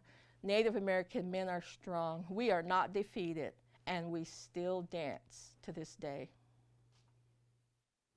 All right, we want to say thank you here to Alpha Gumbi for the presentation on Native women and survivance. Next up, friends and relatives, before we move on to the next chicken dance and fancy shawl dance presentations and performances, I want to give a special shout out to Stephen Tamayo and Barbara Velasquez as I hear some of the history of this great celebration. 30 years ago, friends and relatives, this great celebration started. So I want to give a shout out to Stephen Tamayo and Barbara Velasquez for the many years of service in this great celebration, and all the technical team and all those that are involved in helping with this celebration. Next up, we're going to go to Great Promise for Native Americans. Chicken dance followed by a fancy shawl dance. Here we go. Take it away, Hokahe. This very old and sacred dance originated with the Blackfeet and Cree of the Northern Plains. The dancer imitates the mating dance of the prairie chicken grouse. Dance steps and movement of the dancer's head and arms imitate the prairie chicken rooster as it fluffs up its feathers and struts about.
Virtual round of applause, friends and relatives, to the group of Bringing Chicken Dance and the Fancy Shawl Dance.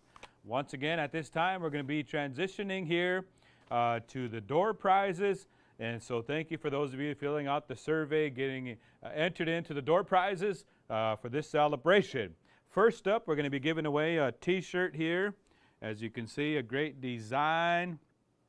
The Fort Omaha Intertribal Powwow, established in 1992.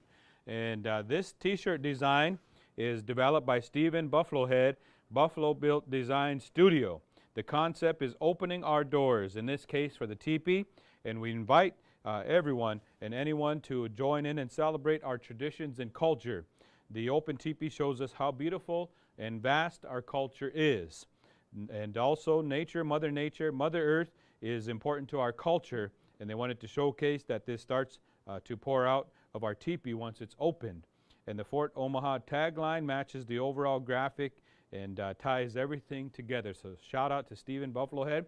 And the winner of this t-shirt, friends and relatives, is Melissa Chadwell. You won yourself a t-shirt. Congratulations.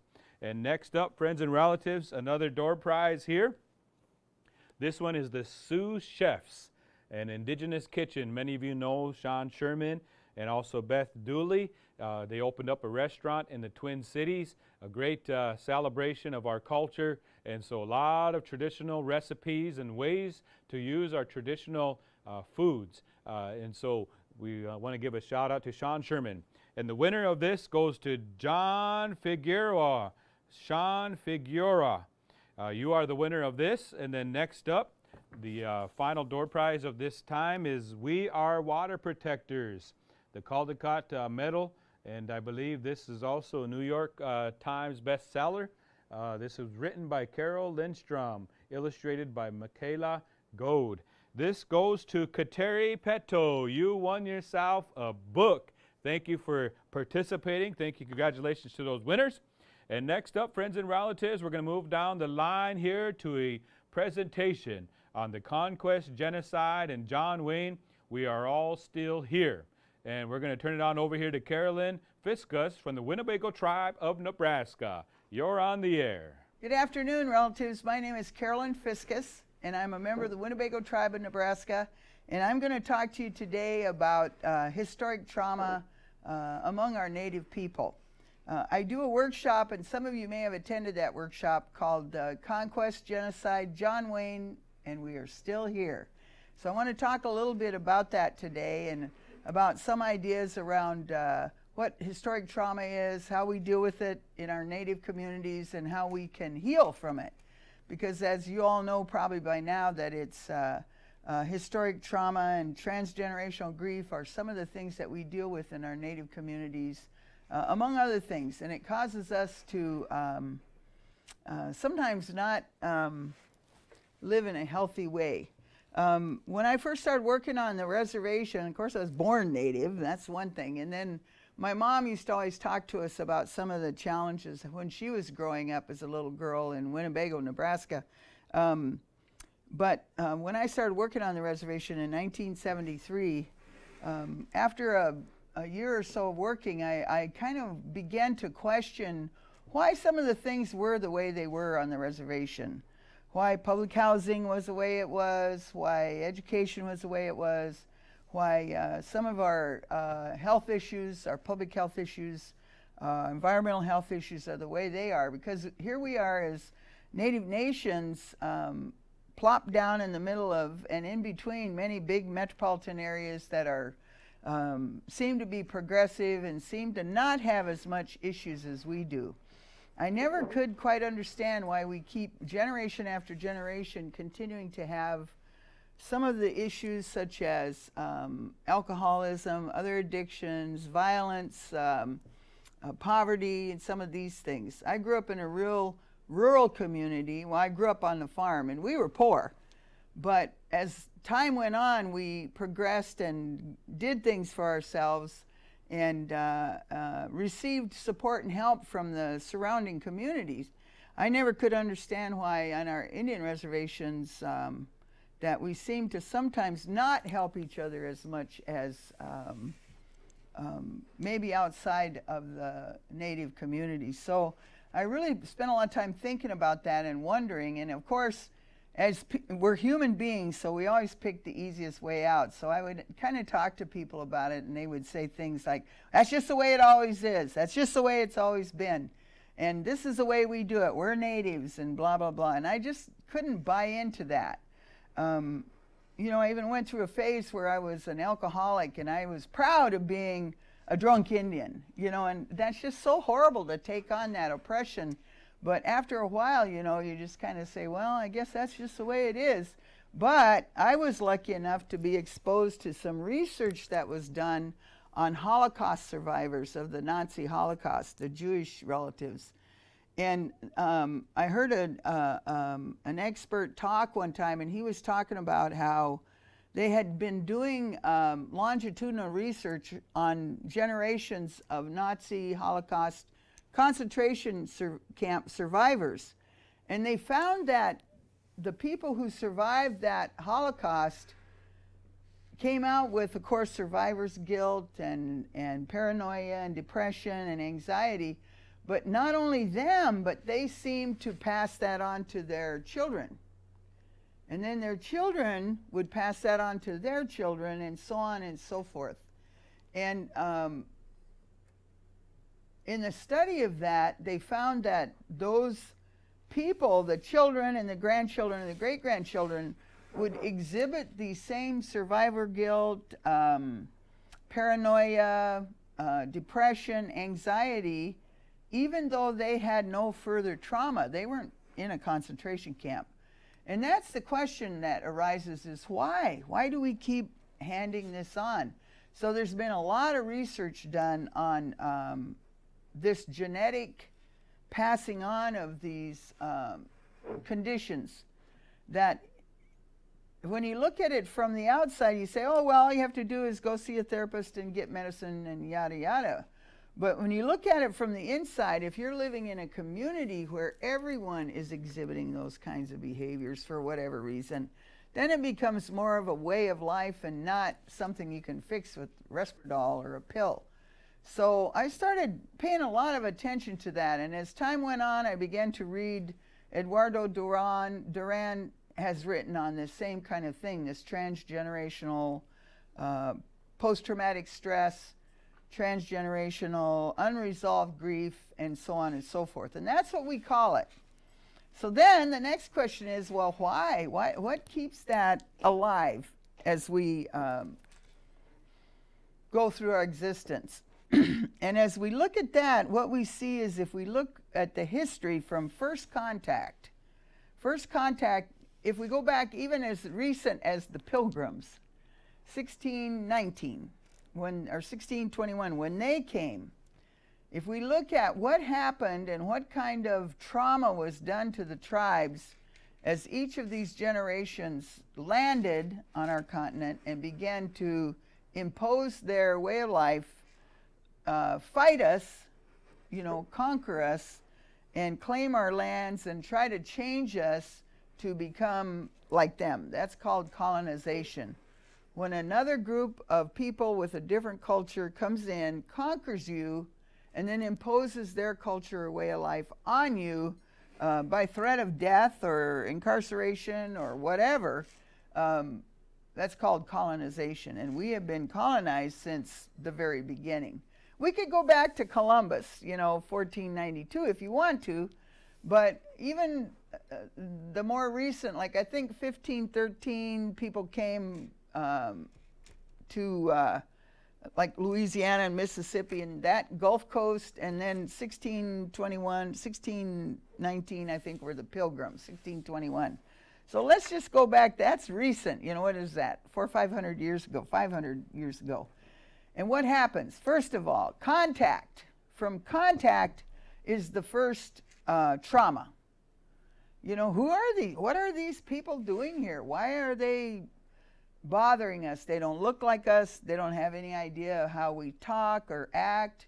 They're way different. It's kind of like if today we were sitting here and an alien spaceship dropped out here on the quadrangle at Metro, you know, or on the Powwow grounds out there. We'd go, oh no, this is not going to be good. Interesting maybe, but not good. So first of all, we have contact. After contact, we have this process of conquest. Because by the time the Pilgrims came, there were doctrines that allowed newcomers from Europe to come to this continent, place a flag in the ground, and claim it for their crown, whoever that might be. Italy, Spain, Great Britain, whatever, England. And once they do that, then they have a right to conquer based on the law of conquest and discovery.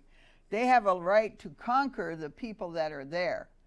And if the people that are there would like to convert to their religion, they can do that. Of course, you'd never hold the same status as the conqueror. So we have contact, then we have conquest. So say that alien ship landed out here during our powwow, the Metro Powwow, and then they just started beating everybody up and ray gunning people, and you know, they're conquering us. So they said, now you guys can become aliens if you want, and get with us on the spaceship, or you can die. That's kind of where we were as the conquest continued. So we have contact and conquest, and this all occurred within a generation or two. And then after that, conquest, then they brought with them disease and iron and distilled spirits, whiskey, brandy, alcohol. The only three technologies that indigenous people did not have on this continent when the Europeans started coming was germs, iron, and distilled spirits, alcohol. And those three technologies really caused lots and lots of turmoil and issues among our tribal people. They were new technologies, and we didn't know how to deal with them. I suppose it's kind of like all of us when we get a upgrade in our new cell phone, our new device. It takes us 6 months to figure out how to answer the thing. Well, I'm speaking for myself. It takes me that long. So technology that hits that fast, it becomes very hard to adjust to it. And of course, as tribal people, you know, we have the alcohol issue that's still with us today. How do we handle that? Our bodies we never were used to that. We had beer and other kinds of opioids for medicine and stuff, but they weren't used recreationally. They weren't used to trade or barter or anything. So they were used for ceremony, they were used for necessary purposes. But all of that came all at once within the first, I don't know, not even 100 years. Within the first 50, 60 years. And the disease part of it's really devastated us. I mean, there's lots and lots of documentation about the effect of disease on the tribes. And at the time, if we didn't have a relationship with that disease and know where it came from and how it started and what to do about it, many times it could sweep through a whole community and wipe almost everybody out. And so those who survived, you know, what do they say? 5% will survive any kind of epidemic. Those who survived thought, man, bad medicine has come and we got to go. So they would run. And they would run north to another tribe or run off, you know, to be with other people. And then not only would they try to find safety there, but they would spread the disease. So the disease, it's estimated that within the first 150 years of contact, 2/3 of our tribal populations on the east and south coast were wiped out from just disease alone. And if you look at the numbers after the beginning of the fur trade in the mid 1600s, then it even exponentially wiped out people. I know there's estimated that the Winnebago tribe, my tribe, Ho-Chunk Nation, there were 40,000 of us, and in 1555 there was a rolling epidemic, and it wiped out 3/4 of the population. So, you know, when that happens, it's kind of like our last experience with COVID. It's like, what's going on here? The world is upside down. So we have contact, conquest, disease. Now, it'd be okay if those things stopped right there, but they don't. So what happens? That whole stack of trauma isn't fixed or healed or stopped. It's passed on. Technology, conquest, trauma, contact, and it's passed on. And in the next generation, what happened was we had war, death and famine, and removal. People started being moved. The Wampanoag, who first met and assisted the Pilgrim relatives, they were pushed out of their lands because they had made a land deal with the Pilgrims because they thought the Pilgrims would help them if others came. And what really happened was once the Puritans started to come, the Pilgrims backed off and did not help the Wampanoag keep those people and their colonization out of their lands. And they had to gather up and move. Even though a lot of them were wiped out from war and pestilence, that's the next trauma. War, pestilence, removal. They just started moving people out of their lands. Another thing that happened with the poor Wampanoag was that the pigs that the Europeans brought ate everything in sight. They ate all the acorns and everything that the Wampanoag people used, like we do corn in the prairie. They used acorns. And the pigs pretty much wiped all that out, so the starvation and stuff that occurred after that was another trauma. So here we have contact, colonization, contact, conquest, colonization, technology of disease, and then on top of that we add removal and war. So we have all of these stack of traumas that have been placed on the people. And are any of those fixed as the next generations arrive? No. So children who are born to these generations come into the world under stress and trauma. And if you want to study something really interesting and baffling, is epigenetics. Epigenetics says that if your family or people are under trauma, under stress, while you are in the womb, while your mother's carrying you, that her genetics, as your genetics are being formed, can be methylized or changed so that you are born carrying all this trauma. So you're born with an anxiety disorder, or depression, or paranoia. That's not hard for me to believe, but I can understand it because I see it. I see it in a lot of our populations in my own family. I know I have a floating anxiety, and I grew up and I'm educated and I've had nice jobs and yada, yada, yada. But I still have this floating anxiety that I got it from my mom. She was the same way. And there's no reason for me to have it, but I have it. I guess it's because my genetic makeup won't manage it like it should. And I think a lot of times I blame that on that trauma that was handed down to me for the reason that I drank for 20 years. And, I know that's an excuse, but still, when you feel that bad about stuff, if you're that scared or that sad or that lonely, you do things to try to get rid of that feeling. So anyway, we have all of that passed on, and genetically now our kids in this 3 or 4 generations after first contact, they're starting to feel the stress. And instead of doing healthy things to deal with it, we tend to just go on and say, well, that's just the way it is. That's just the way my mom did it. It's the way my grandpa did it. That's how we have to do it. And even though that's not true, but that's what happens genetically and that's what happens behaviorally, we tend to pass these things on. So then we get into the late 1800s, and the Europeans, the aliens, are still coming. And they're moving further and further west, 1700s, 1800s, and they're moving us out of the way.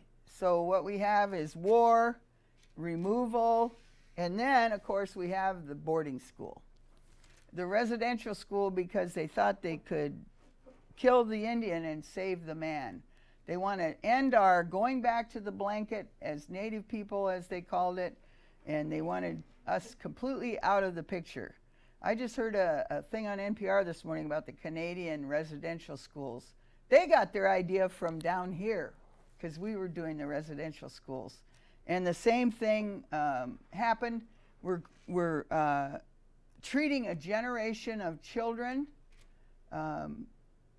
poorly. Abuse, sexual abuse, neglect, and teaching them that their old traditional ways are horrible and stupid and dumb and sinful. And so the residential schools come along, and they were open, and still are there residential schools open, but most of them today are run by the tribal groups. But from the 1800s, I can't remember when Carlisle was open. It was probably the first, 1857 or something like that. Until I had kids going to boarding schools when I was teaching at Macy in 1976. So kids, for, 100 years? Kids have been in this residential institutional environment being taught that their ways are bad. On top of that, the laws that the United States Congress passed to outlaw our teachings and our religion and confining us on reservations, which aren't much more than, in those days, rural concentration camps. That's where Hitler got his idea, they said, was from the American Indian reservations. His idea to deal with the Jewish problem, was to build camps, concentration camps, and that's what he did. So, all of these things, now we're talking from 1621 until 1871 was kind of the end of the reservation era. Sheesh, what is that, 200 years? Generation after generation submitted to these atrocities and traumas. And at the same time, our genetics are changing and morphing. All of our children are suffering from the same kinds of things. And the research shows that it takes 7 generations of no trauma to wash it out. And if we remember the words of our leaders, whatever we do today, we must do and understand that it affects 7 generations. And I thought that was kind of interesting that our ancestors knew all those things, and yet today we're just finding that out. Faith Spotted Eagle talks about, as a community, we need to shake our spirit, because our spirits have been stunted from the trauma. So, for instance, if we had abuse as a child, our little spirits will stop growing at whatever age that started to occur.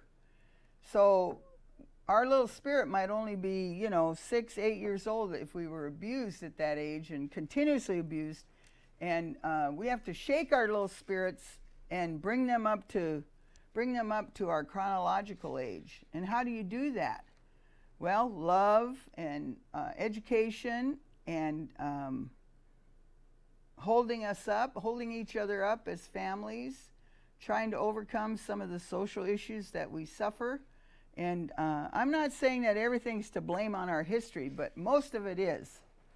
So if you know your history, know your traditions, and you don't even have to know your traditions to the point where you're practicing them, but if you know that, we used to be people of God, of our Creator. And let's go back to that. What does that take? And we can redefine those traditions too. We can redefine them as long as they're helping each other and holding ourselves up, being responsible for whatever's going on in our communities. I was so proud of the response of our tribal communities to this epidemic we just had. I got a phone call right away. As a tribal elder, you need a vaccination. And I was like, yay! I live off the reservation, so all the people in my neighboring white communities, they were struggling to get a vaccination. And here, my tribe cared enough about me, they called me. Come on in, here's the date, here's the time. If you need a ride, we'll come get you. So that's pretty responsible behavior, and I like that. That's undoing some of that trauma. I felt real good about that. And then, after I got my second shot, they opened it up to whoever. Didn't matter who you were. And I thought that was a very noble gesture on the part of our tribes. Because we could have done the same thing to them as they did to us. We could have gave them the disease, but we did not. We chose to help. And that's a very powerful place to be at as a tribal member, I think. If you would like to learn more about this, there are many of our Native scholars that are writing. There's a woman by the name of Braveheart. Marilyn, I think is her first name, Braveheart. She's writing on this post-traumatic stress stuff. And so is Eduardo Duran. Him and his wife have written 2 or 3 books on post-traumatic transgenerational grief and trauma. You should read on it. And then, you know, what I try to do is look at my own family and see where we need to be held up, where we need to be helped in the healing, whether that's through traditional ways or through church, Christian church or Catholic or whatever you believe in, or a blend. I think the most powerful ceremonies I've seen are the blend ceremonies. They're just powerful, the best of all worlds. So I would encourage all of you relatives out there to, you know, check it out and look around. Let's heal each other. Let's hold each other up and shake our spirits and get ourselves caught up to today. You know, brave nations, powerful nations we are. And I know we are at war. Outside entities, and that's the new stress. Outside entities trying to get our land and our resources, trying to take our thinking, trying to steal our Sundance and our Sweat Lodge and our Medicine Lodge ceremonies. But you know, that's because they're desperate now too. So let's step up and be warriors, be spiritual warriors, and be environmental warriors, and take care of our families, take care of our land, take care of each other. And I want to thank you. You've honored me, Metro and Barb Velasquez, you've honored me by asking me to say what I think. If you need to get a hold of me, you could use my Gmail address, carolynfiscus@gmail.com. That's, see, not Big Mama. They call me Big Mama, but my real name is Carolyn Fiscus, CarolynFiscus@gmail.com. So anyway, thank you all very much. I hope this helps explain why things are the way they are and how we can undo it a little bit. So until next time, you know, dance on, relatives. Pray and dance on. And I send my love and prayers to all of you. All right, we say thank you to Carolyn Fiscus for joining us and sharing that great presentation about history and how our people have been affected throughout history by conquest and genocide and so on. We are still here.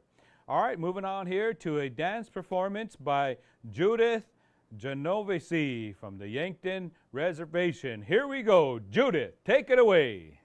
Yankton Sioux Tribe, Judy Genovese.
virtual round of applause here for Judith. That's one of the beautiful things about this pandemic, is to be able to sing and dance from the comforts of our own home.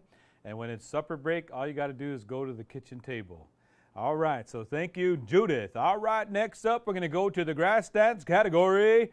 Great Promise for Native Americans group out of Austin, Texas. Grass dancing, here we go. Wana, wachipo. The grass dance is noted for its fluid movements and sliding steps.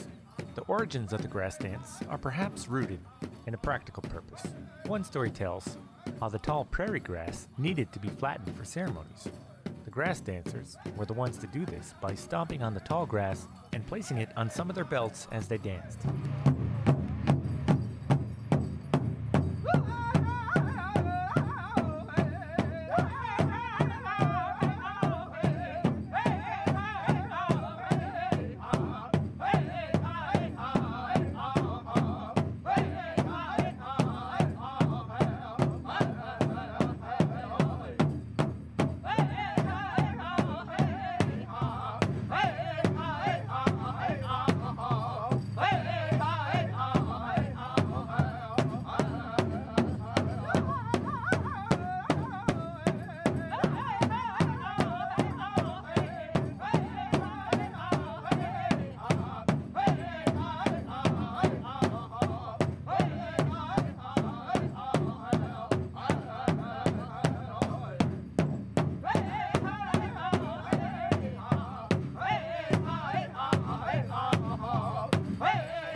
right, a round of applause for the grass dancer there.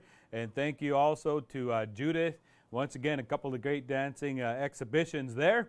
Coming up next, we're going to have the Humanities from Nebraska Prime Time Family Reading Time. We're going to get that queued up. And also, we're going to have some comments on the Omaha Public Library's Primetime Reading Program, reading of the We Are Water Protectors. So stand by for that coming up here shortly. Also, we have Antoine Edwards here coming up from the Lakota and Omaha Nations for a rap and a hip-hop performance. Also, we're going to have a poem to honor princesses by Cassandra Rhodes Corral coming up here. And then also Wea Edwards going to share a little bit about as a former princess.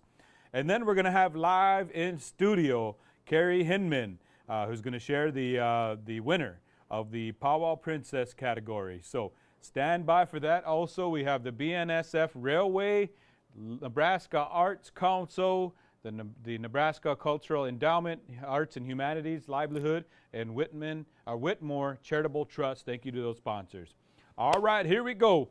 We're going to get some comments here on the Omaha Public Library's Primetime Reading Program, reading of We Are Water Protectors, also the Humanities Nebraska Primetime Family Reading Time. We got Erica Hamilton, Director of Literary Programs, Valerie Kilscrow Copeland, Oglala Lakota, and Cindy Kafka, Sichangu Lakota. Here we go. Take it away anytime. Once upon a time, there was a little boy who played the ukulele. Primetime Family Reading Time is a program for children ages 6 to 10 who are struggling to read and their families. We start Primetime with a meal. They get to bond with the other families. They get to meet the storyteller and they meet the discussion leader. They get to know each other. So by the time they get into primetime, they're relaxed, they're fed, and they're ready to have a good time discussing the books. Por la ventana, él se fue. We're trying to get the families to see that we don't want them to just read a book at home and close it and set it aside. It's reading it and then discussing it and applying it to their lives, seeing how well they understand a story. It helps with reading comprehension. What would you do if you heard a song about yourself? When they ask you the questions, that helps you learn. It's an attitude of loving education and loving reading. And once the parents have that attitude and enthusiasm for loving to read, that goes into the kids and vice versa. My kids start liking to read a lot and asking me questions. Mom, can we read this book? But after you read the book, can you ask us questions to make sure we understand what we read? If you're not comfortable reading, if you're not good at reading by third grade, it's really going to impact the way you do in school for the rest of your life. We're trying to get the kids early. More than 90% of our families across the board say that prime time increases the amount of time they spend reading and discussing books with their kids. They're more excited about going to class because they now love to read and they now love discussing books.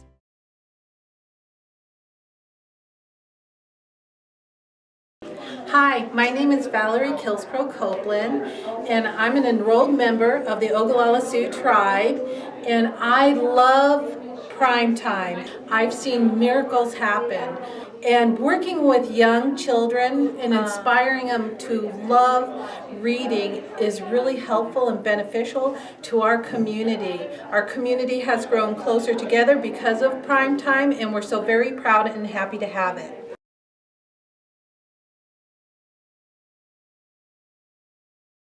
Good morning. I am Cindy Krafka, Sichangu Lakota. I am a grandmother, a mother. I worked at UNO as a Native American Outreach Coordinator, and now that I have free time, I'm really excited to be involved with Primetime Reading. It's a weekly meeting for kids and their parents where we read Native books by Native authors. So many times kids don't get the exposure to Native authors that really they need. So Primetime has allowed us to give kids Native books by Native authors. Our first meeting is September 25th. Once again, we will be doing it on Zoom.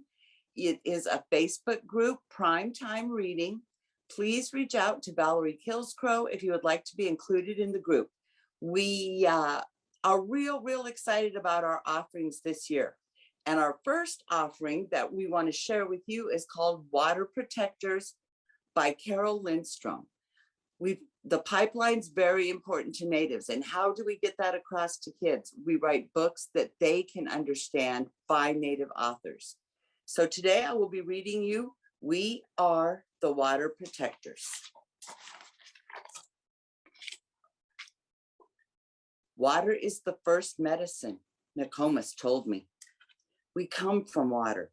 It is nourished inside our mother's body as it nourishes us here on Mother Earth. Water is sacred, she said. We stand with our songs and our dreams. We are still here. The river's rhythm runs through my veins, runs through the people's veins. My people talk of a black snake that will destroy the land, spoil the water, poison plants and animals, wreck everything in its path. When my people first spoke of the black snake, they foretold that it wouldn't come for many years. Now the black snake is here. Its venom burns the land, courses through the water, making it unfit to drink. Take courage. I must keep the black snake away from my village's water. I must rally my people together to stand for the water, to stand for the land, to stand as one against the black snake. We stand with our songs and our drums. We are still here. It will not be easy. We fight for those who cannot fight for themselves, the winged ones, the crawling ones, the four-legged, the two-legged, the plants, trees, rivers, and lakes. We are all related. Tears like waterfalls stream down, tracks down my face, tracks down my people's face. Water has its own spirit, Nokomis told me. Water is alive. Water remembers our ancestors who came before us, she said. We stand with our songs and our drums. We are still here. We are the stewards of the earth. Our spirits have not been broken. We are water protectors. We stand. The black snake is in for the fight of its life. Thank you very much. I hope you enjoyed the story. And once again, please join us on Primetime with your kids, ages 3 to 11. It's really a great way to introduce the kids to Native literature. Thank you. All right. Thank you very much to the Humanities Nebraska Primetime Family Reading Time and comments on the Omaha Public Library's Primetime Reading Program. reading of We Are Water Protectors. All right, next up, we're going to go to Antoine Edwards of Lakota, Omaha for a rap and hip-hop performance. So here we go. Get on up in your living rooms and dance the afternoon away. Here we go. Antoine Edwards, take it away. Hokahe. Stars aligning for our love, yeah. And I've been dying for your love, baby. So tight, made for lifetime. Only thing that's been on my mind, yeah.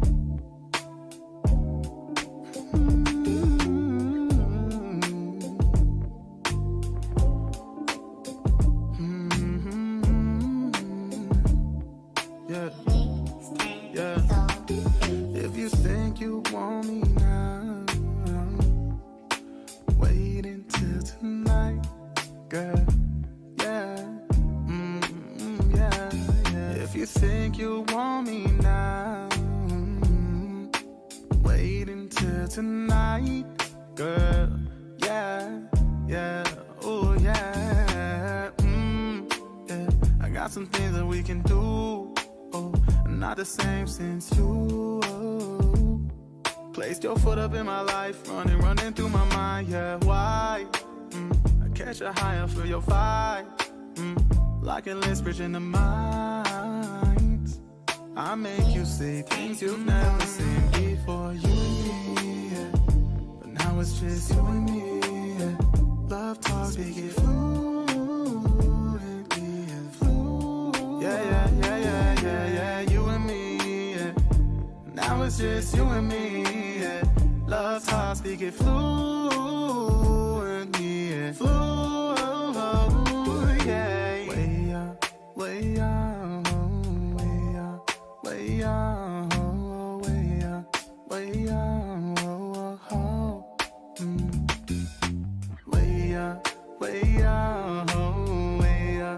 way up, way up.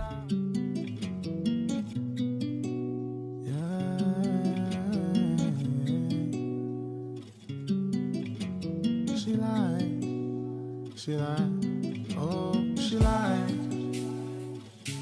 She lied, she lied.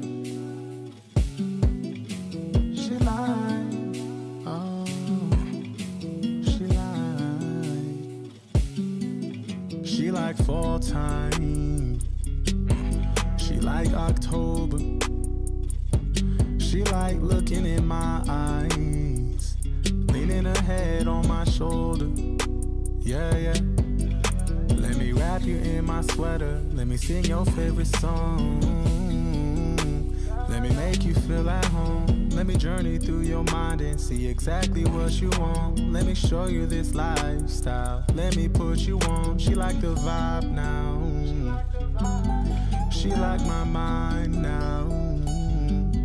She like my own personal drug. She make me feel like I can fly now. And lately it's feeling like she mine now. She like a full tank on a weekend. We can go wherever. She a day off and a day on point and top with perfect weather. She a wallet full of. She getting lonely though. She wanna ride, yeah. I said I told you so. This shit a rodeo. Yeah, she wanna rodeo. She told me I wanna be right there with you on lonely road. Get it while I got time, just have fun. Yeah. Come with me tonight, girl, you feeling like the one. Ooh. Call you my Selena's, how you bitty bum bum. Bitty bitty bum bum. Bitty bum bum. All right, we say thank you to Antoine Edwards for that performance and special guests. We also want to give a special shout out and thank you to some of the nonprofits and also partnerships and organizations as well. And so we're going to kind of make mention of those relatives and partnerships and organizations. We want to say thank you to Bellevue University, Bluebird Cultural Initiative, Also, thank you to Boys Town, register for Common Sense Parenting classes, and also to Kathy Fennell Fringe, and also the Metropolitan Community College MCC GAP program. We also want to say thank you to Honey Lodge, Lakota Honey Lodge. Thank you, shout out to Marla and Stephen and all that crew over there. Also to the League of Women Voters of Nebraska. We also say thank you to them, and also Legal Aid of Nebraska Native American Program. Thank you also to Native American Primetime Family Reading Time. Thank you to Nebraska Total Care, and also Pilcher's Indian as well, and the trio Upward Bound. Thank you very much. So once again, that's Pilcher's Indian Storefront. And also thank you to the University of Nebraska Medical Center Youth Enjoy Science program. So thank you to all those partnerships and sponsors for helping us out in that way. Next up, friends and relatives, we're going to come on down here. We're going to share a poem to honor princesses from Cassandra Rhodes Correll, Cheyenne Arapaho Nation of Oklahoma. Take it away, Cassandra.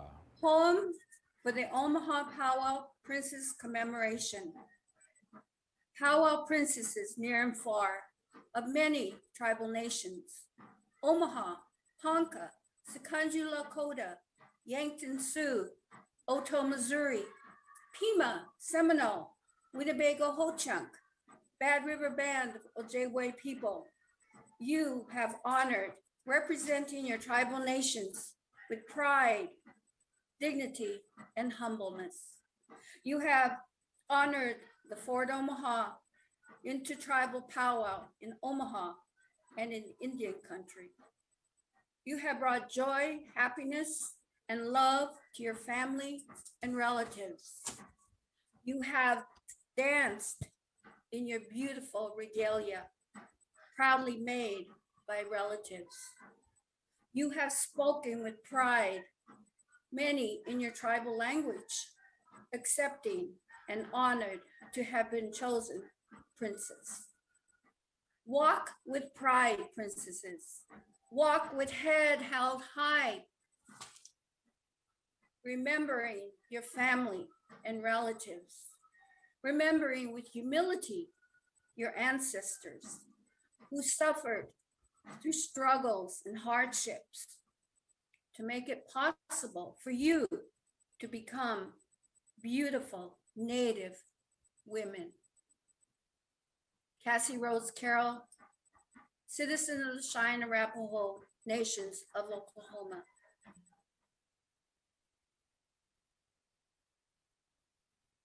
All right, once again, we're going to go next to, we're going to get a shout out from a former princess, Wea Edwards, Lakota in Omaha.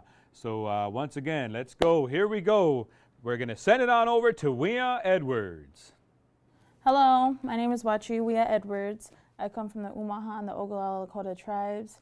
I'm currently 21 years old, and I was the 2012-2013 Miss Metropolitan Community College Princess. I just wanted to talk a little bit about my experience. The college treated me very well, and I really enjoyed my time as princess, and I would like to thank the committee for giving me the experience and giving me the honors of representing them.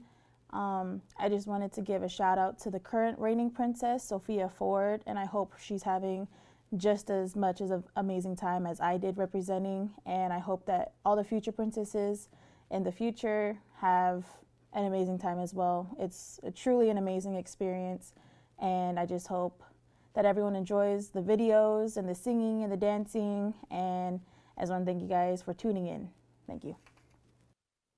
All right, thank you to Wea Edwards for the shout out as a former princess. Thank you for joining us once again this year. Next up, we're going to come down to the Princess Contest. Who is going to be the new princess for the Fort Omaha Intertribal Powwow Metropolitan Community College representing? And next up, we're going to call forth the Princesses Isabella White Dress from the Oglala Lakota Nation, and also Vanna Givens from the Ponca Nation. And so we're going to send it on over here and allow them to kind of share what they would like to share with each and every one of you as part of the contest. So here we go. We're going to send it on over to the contestants. My name is Isabella Aguirre Whitetress. I go to South Omaha Mars Middle School. I'm in 8th grade. My favorite subject there is math because I like numbers. I play basketball and volleyball right now. I'm Lakota, Oglala, half Mexican and indigenous South America. I do Jingle dress. It represents help, like healing, helping people out and stuff. I've been doing that for like 4 or 5 years now, and I just keep doing it so the people that are younger than me can see me dance and learn how to dance. And I do it for my relatives and for my youth group.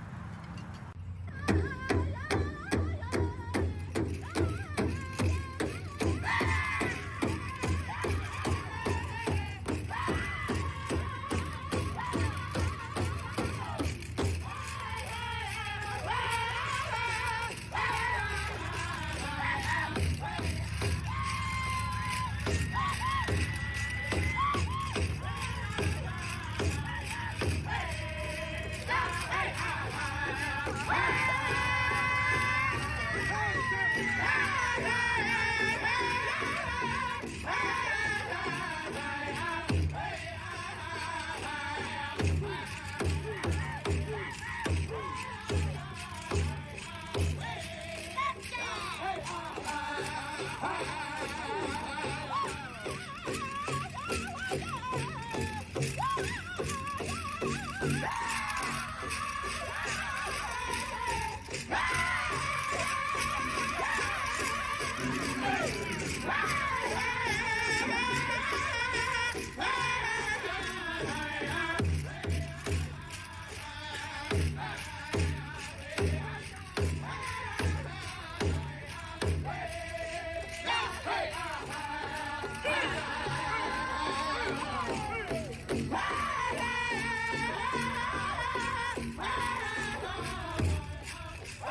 All right, we want to say thank you and good luck to the princess contestants, Isabella White Dress and Bunna Givens.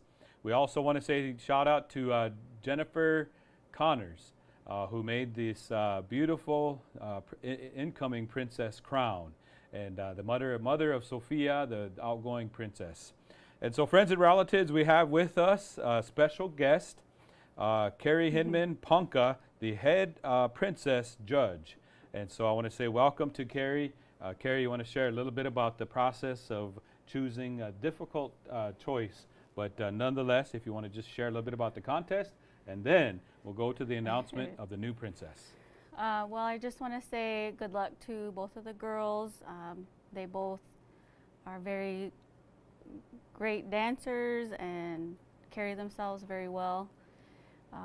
I had 3 judges that helped me decide. They based off of their dancing, their speaking skills, and then what they wrote down in their questionnaire. So. All right, so there you have it, friends and relatives.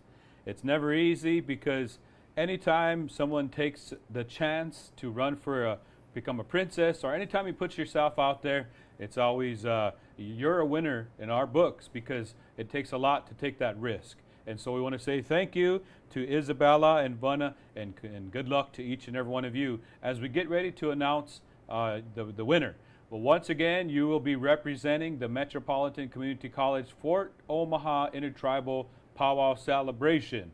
And as you travel, as you become an advocate and carry yourself in the traditional way, you know, the responsibility, the burden, so to speak, and especially to all the little ones that look up to you as you continue your travels. So with that, friends and relatives, we've come to that time. We're going to announce the winner of the Fort Omaha Intertribal Powwow Princess Contest. So I'm going to turn it on over here to Head Princess Judge Carrie Hinman to announce the winner.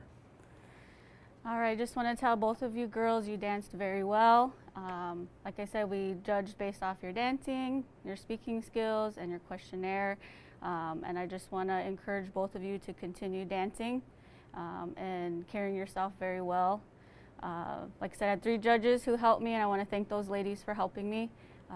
But they went with Isabella White Dress. All right, there you have it. Isabella White Dress. There we go. Round of applause, ladies and gentlemen, from the Oglala Lakota Nation. You have the burden. There we have it, the picture of Isabella Aguirre White Dress from the Oglala Nation. All right, friends and relatives, next time you see Isabella, she'll be adorning this beautiful princess crown and sash here as well. We want to say thank you and congratulations. Thank you to Carrie Hinman and the judges for helping us with this process and crowning the new princess. So once again, congratulations to the new Fort Omaha Intertribal Powwow Princess, Isabella White Dress. All right.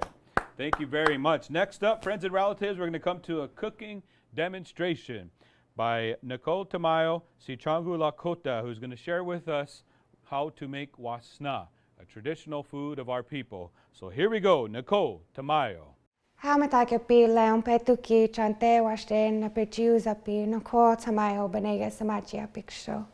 Hello, relatives. My name is Nicole Benegas. I am a member of the Sichangu Lakota. My family comes from the Milks Camp community, just east of Rosebud Reservation, main land there. So we're here today for the 30th annual Metro Community College Powwow, and they have asked me to come and share some information and a cooking demo with you guys today. So today we're going to be making wasna. Wasna is a traditional native food that you could probably compare to, I guess, like a trail mix originally is what it was used for, depending on the area that you come from. A lot of people know it as pemmican as well. But it consists of dried meat, dried fruit, animal fat of some sort, and just depending where you're coming from, people use different ingredients. This is very tailored to the community and families that you belong to, and so you will see people do this differently. wherever they're from. We usually would do, we would usually use like a buffalo meat from where we come from. You can also use elk or deer meat. Pretty much whatever meat source that the community had was what they would use, and you would actually dry it. There's still people that dry it traditionally at home. You would cut it into thin strips, and today I have jerky with me. This is another substitute you can use, just kind of everyday modern if you wanted to make it at home and don't have the time to really dry the meat and everything. So just original beef jerky kind of chunks, but if you're making it you can, with a roast or a back strap, you would want to cut it about that thin as well. And if you are air drying it, it takes 2 to 3 days depending on how thick the meat is, and you would just air dry it usually inside of a home. At this point, we have a lot more bugs and flies than they used to have, so usually now people are drying it in their homes, making sure you have good airflow.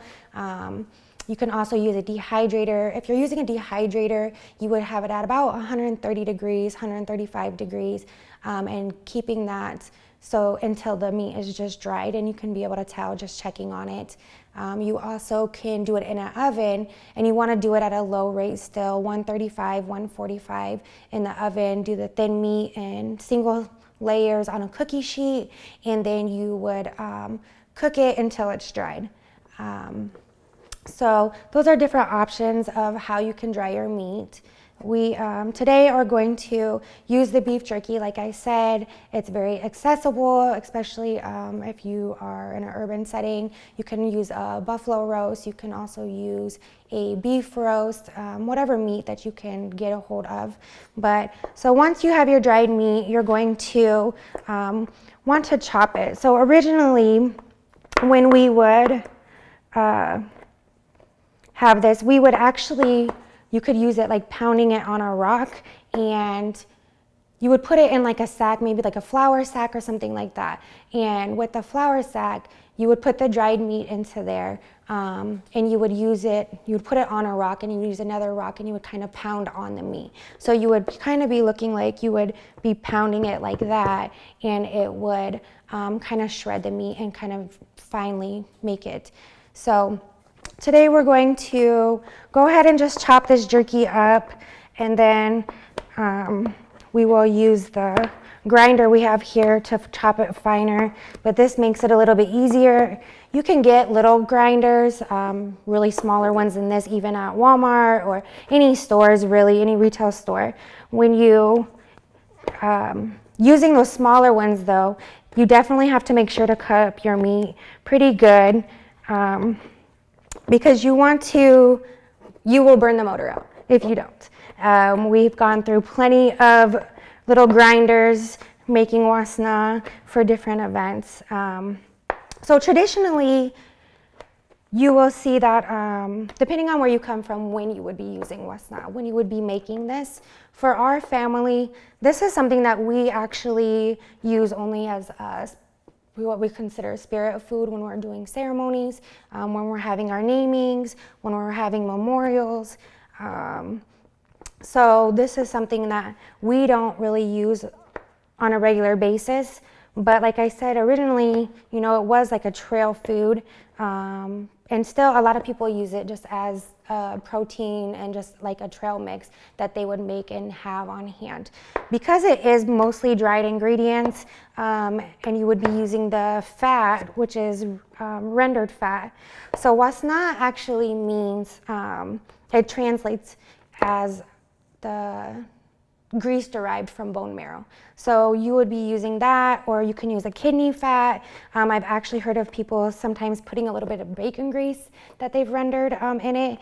And it's really up to you, the taste that you want for yours. So we, for us, we usually use choke cherries, because that's what we harvest from our community. We have choke cherries around there, and so that's something that we would use as our dried fruit. Today I'm using cranberries. Cranberries, you can use blueberries, you can use plums, you can use pretty much whatever dried fruit it is that's from the area that you come from. So once you have your meat kind of grinded up here, you want to put it into your grinder to make it a little bit more finer. And I have some that's already ready here that I had cut up previously, so I'm going to throw some of that in there.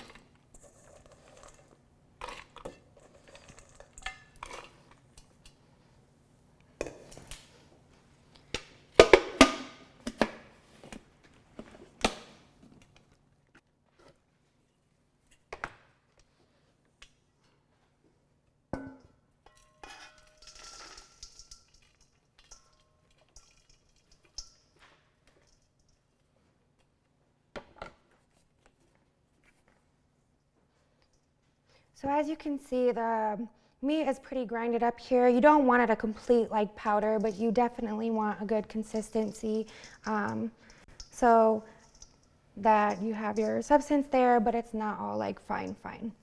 And it's still like to how you prefer it. Like I said, this is something that is very up to the person that's making it, the family that is that has taught you, the people who have taught you how to do it.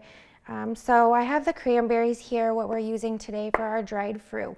So originally, you know, you will see some places they actually will make patties out of this, like kind of like meat patties.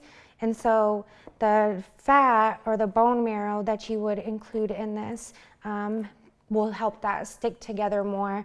And so just like what I did with the meat there, I'm just chopping this up a little bit better here. When you're using the store-bought kind of dried cranberries, they're a little bit more moist. And so that definitely can kind of gum up your grinder if you don't get them, you know, pretty good. It makes it a little easier once you chop the stuff up a little bit more. But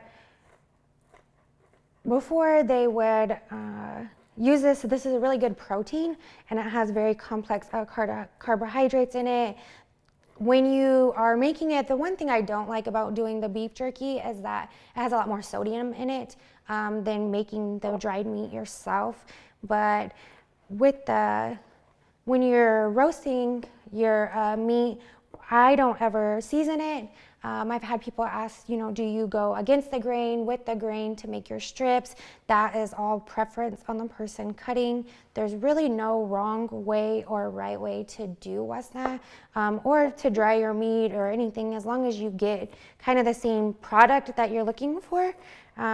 It's really all on preference. So like I said, some people only use this for ceremonies. This is the only time that I've had wasna, is when we're getting ready and preparing for ceremonies. But I have, I do know people that just make it and have it as a kind of treat on hand. They do like after school snacks with it. It's a really healthy food to eat when you're actually drying the meat yourself. You're not putting salt or anything else. It's all natural coming from the meat. You also are able to control, you know, what all is going into it. There's a lot of flavor in meat that we're so used to seasoning everything that you don't really realize it. This is a good way to know, like when you're making this, how just natural things that are out there, they have a lot of flavor, and you can get some really good stuff out of there. So I'm going to just grind up, these were other cranberries that I had previously got ready. So you've got your cranberries. Like I said, you're just chopping them up in there some more. They don't have to be like completely smashed or anything, but just getting them all chopped up to smaller pieces there.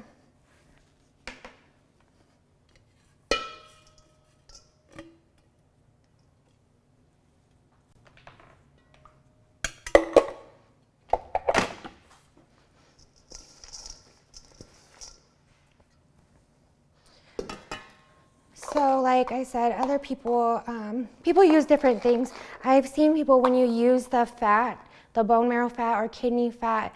You want it like as a solid. And so after the rendering, you will actually put it into cast iron skillet is the best thing to use, but you would just melt that down a little bit. And when you're doing that, you would actually start adding these ingredients into it. You would add your meat into there, you would add some of those cranberries. And what you're doing is getting a consistency. Some people put it in little balls. You can make like little flat patties, but then you can dry them that way. And so you can just carry them around kind of like a protein bar.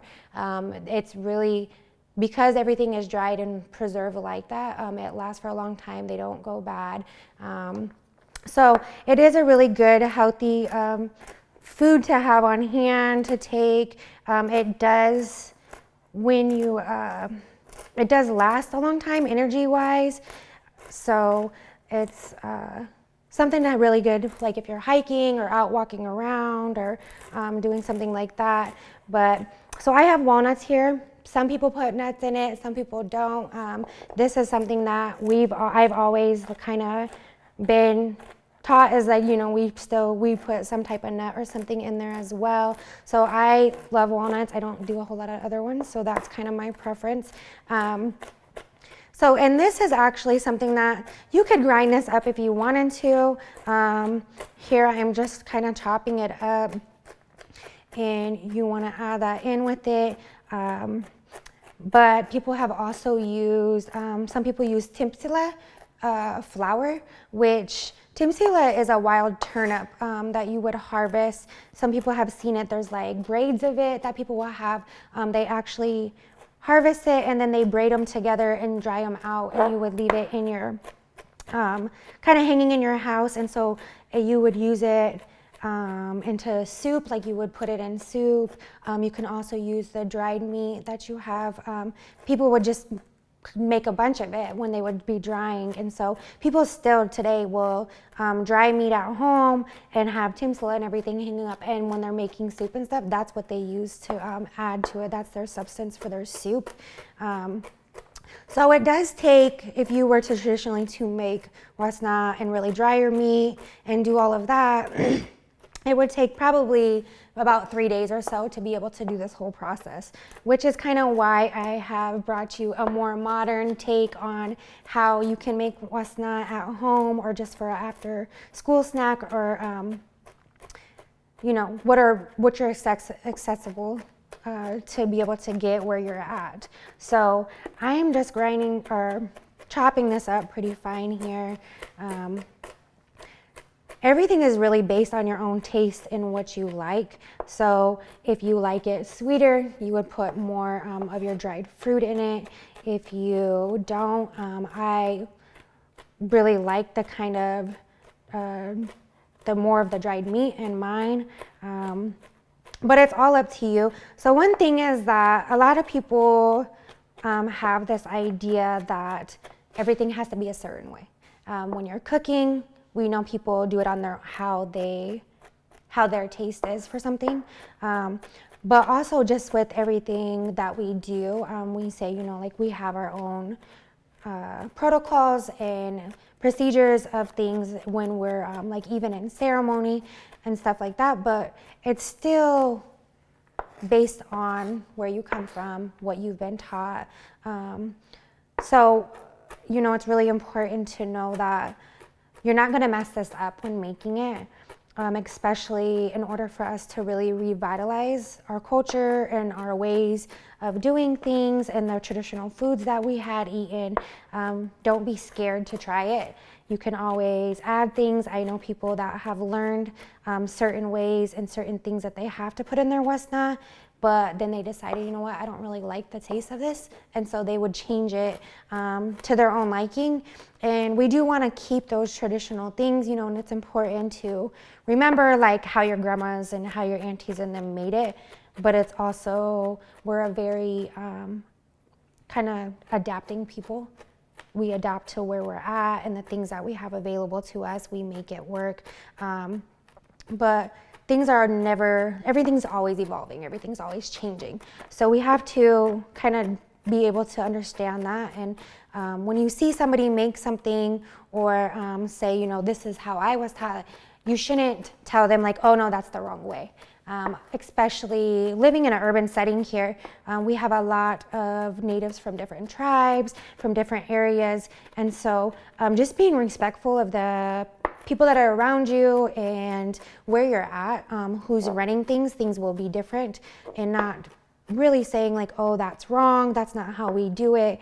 You can still do it your own way, but you know, we all learn, and we all take what we learn and we try to, we're just trying to reuse it and trying to teach the next generation. And so when we have these concepts and these ideas behind them and we're still trying to practice these ways, that's always positive. And so, you know, just being mindful of things like that. Also be mindful of the people that are around you. And we have a lot of allergies these days. So if you know you're not sure who's going to be eating it, maybe you don't want to put nuts in it. They may have allergy to nuts, or making sure that people know what it is that you're putting in yours, what the basis of it is, so that they are not getting sick off of it. So, you know, that's other things. Like I was saying, some people use timsila flour, which would be taking that dried timsila and just kind of grating it like a little, so it would kind of look like flour. And you could add that into here. I've never used that, but I know there are people that like to use that, or that's the way that they've been taught. And I have some that I've already chopped up here. But just knowing like what you have in your food, the healthiest way for us, you know, natives have a very high rates of diabetes and different things like that. And so when we're able to make our own food, when we're kind of able to go back to some of the traditional foods from where we come from, then we're kind of it's a healthier option for us to have. So you can kind of see the consistency here of the wasna. You could ground that up a little bit more if you wanted to. It really just depends on how you like it. Some people like it really kind of powdery, so they would grind up the meat a lot longer. But it's really kind of just how you want. So like I said, this here is a pretty loose kind of mixture with the fat that you would use in it. If you wanted to kind of get the balls and stuff like that, that fat would actually kind of adhese all of the material together, all of the food contents together. And so you can make little balls and have it like that. You can kind of flatten it out into patties, and then you would just kind of set them out to dry. And then you can just take them as you go. So that's really all I have for you today. So thank you so much for taking the time to listen. I hope you enjoyed learning a little bit about some of our own food. Thank you. Thank you. All right, Washte do Daya Ichanu. I want to say thank you to Nicole Tamayo for that demonstration on wasna, one of our traditional foods. Next up, friends and relatives, we're going to give out some prizes. First off, we're going to give out Powwow shirt, the Fort Omaha Intertribal Powwow t-shirt. And this winner is Gretchen Carroll. Congratulations, you won yourself a t-shirt. And next up, we're going to give out Adventures of Kea, a children's book by Hupahu Duta Redwing Thomas. And this goes to Paula Aguirre. Congratulations. And next up, we're going to give out We Are Water Protectors, Caldecott winner, New York Best Time seller. And this goes to Rita Bullard. You are the winner. Congratulations. And next up, we have the Metro Community College t-shirt. And this goes to Angela Eckenberry. You are the winner. Congratulations there. And next up, we have an applique bag. Man, a beautiful applique bag. And this goes to Emily Schultz. You are the winner of this beautiful bag. And next up, we have some star blanket type design pillows. Beautiful design. This goes to John Figuera. Sorry, I have a hard time with your name. But nonetheless, John, you are the winner. And then The winner of the Sioux Chef's Indigenous Kitchen, an awesome book with a lot of great traditional recipes. This goes to Nina, Sitting Eagle. Congratulations to all those winners. Next up, friends and relatives, we're going to come on down here to a Northern style singing demonstration by Great Promise for Native Americans, Austin, and then also the Upstream Singers. Give a shout out to Izzy and Carlos Tamayo.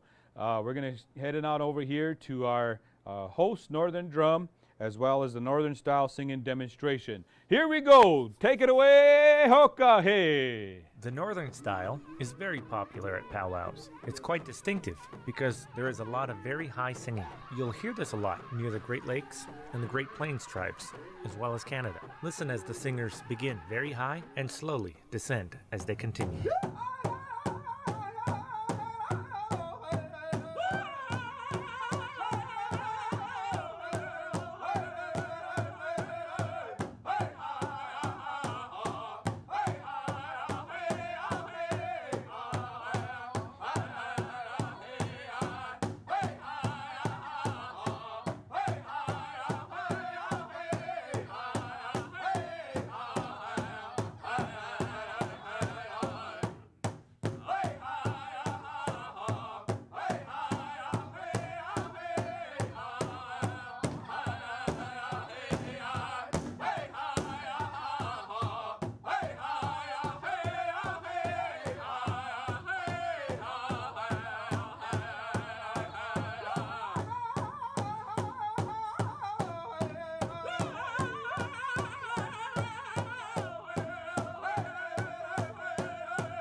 right, round of applause to Upstream singers, Izzy and Carlos Tamayo and company.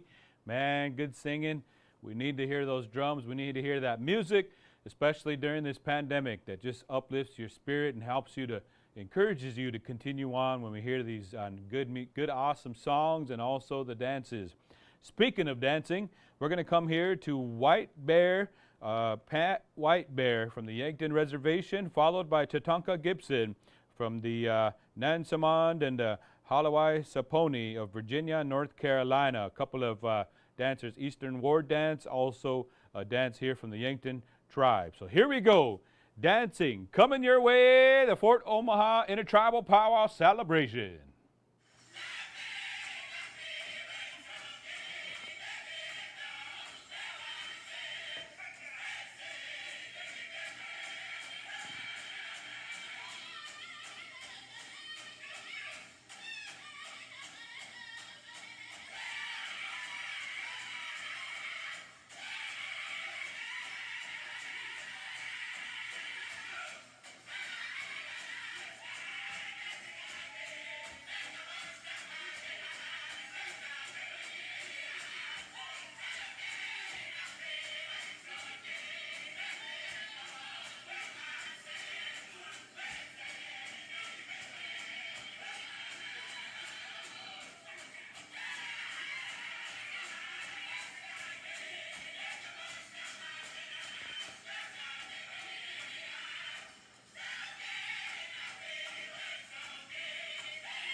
Hi there, my name is Tatanka Gibson. I come from the Hollow Saponi and Nansman people from North Carolina and Virginia. And I'm actually doing the Eastern Woodland or War Dance. What I'm wearing is very specific to Virginia. And I'd like to thank the Omaha for allowing me to be a part of this. Thank you very much.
All right. Thank you to Tonka Gibson and also Pat White Bear for those dance performances.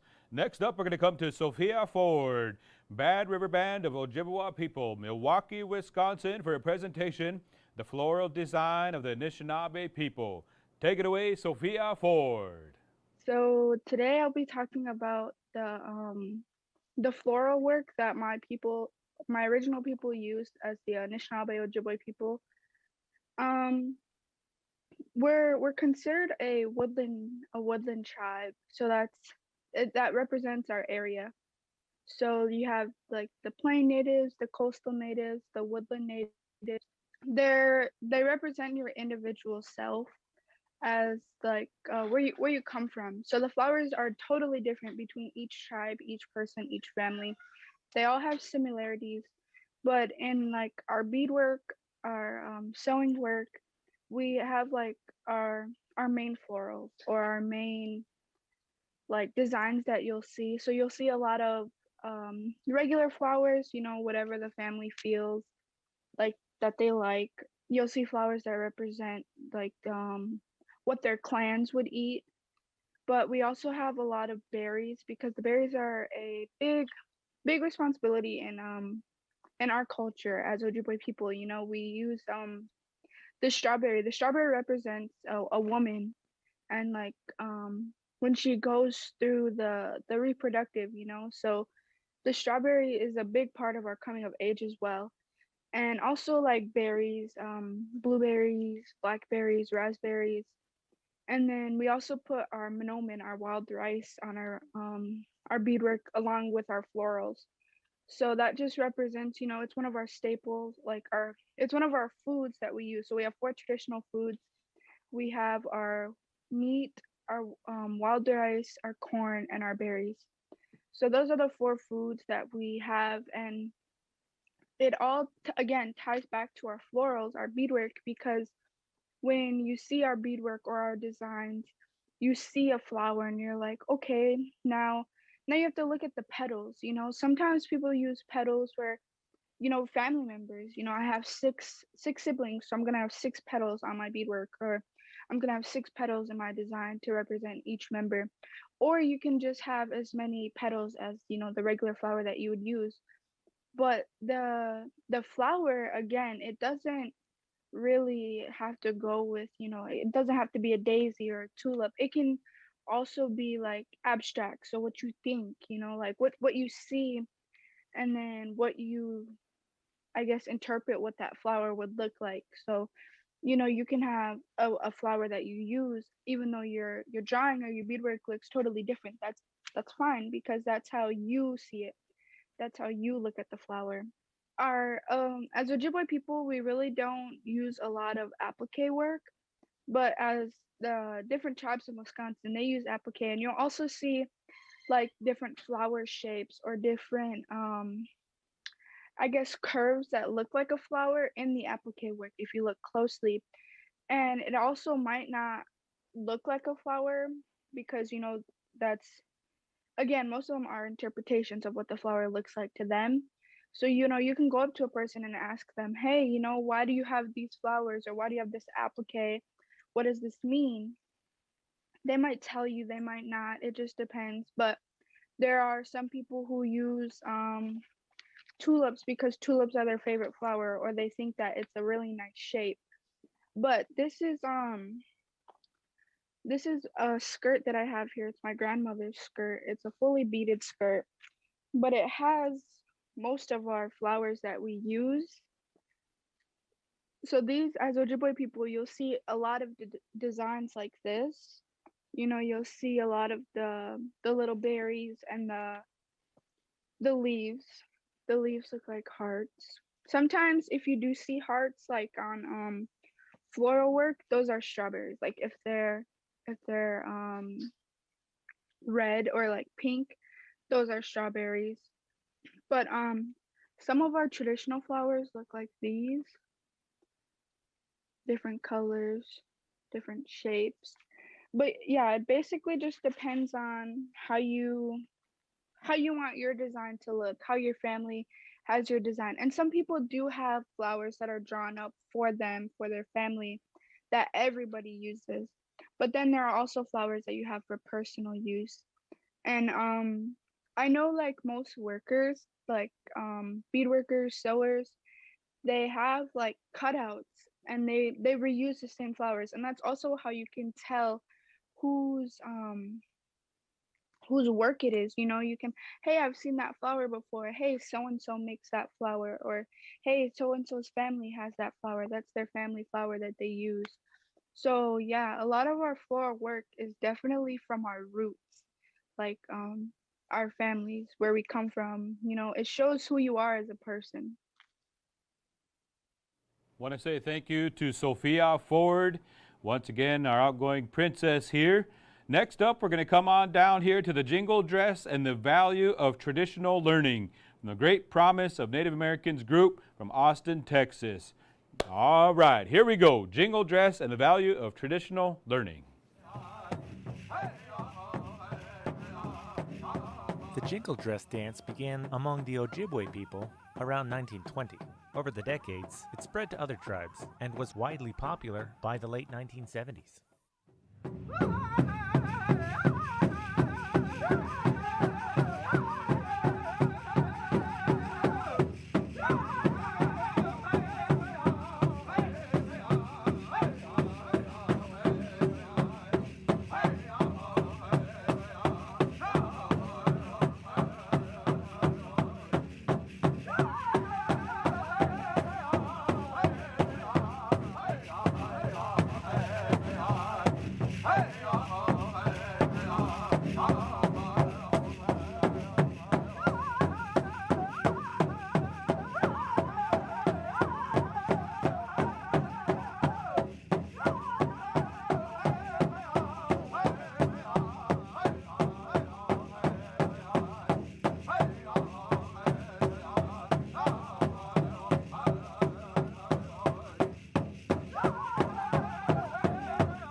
The unique sound produced by the Jingle Dress is said to have healing properties for those who listen.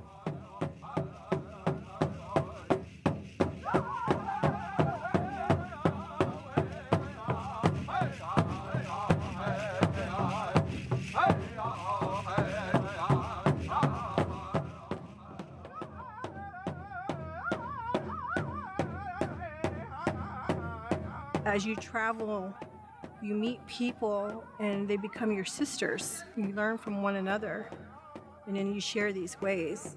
You know, you teach them and you hope they carry these dances on. I feel as though I'm supposed to teach others through dance and art and communication. It's important to keep our Native culture alive for our future generations, because if we don't keep doing what we're doing and keep sharing and passing down to our next generations, they'll be lost. It's so great to show that we're still here, we're resilient people, and our future generations, it's important for them to carry on.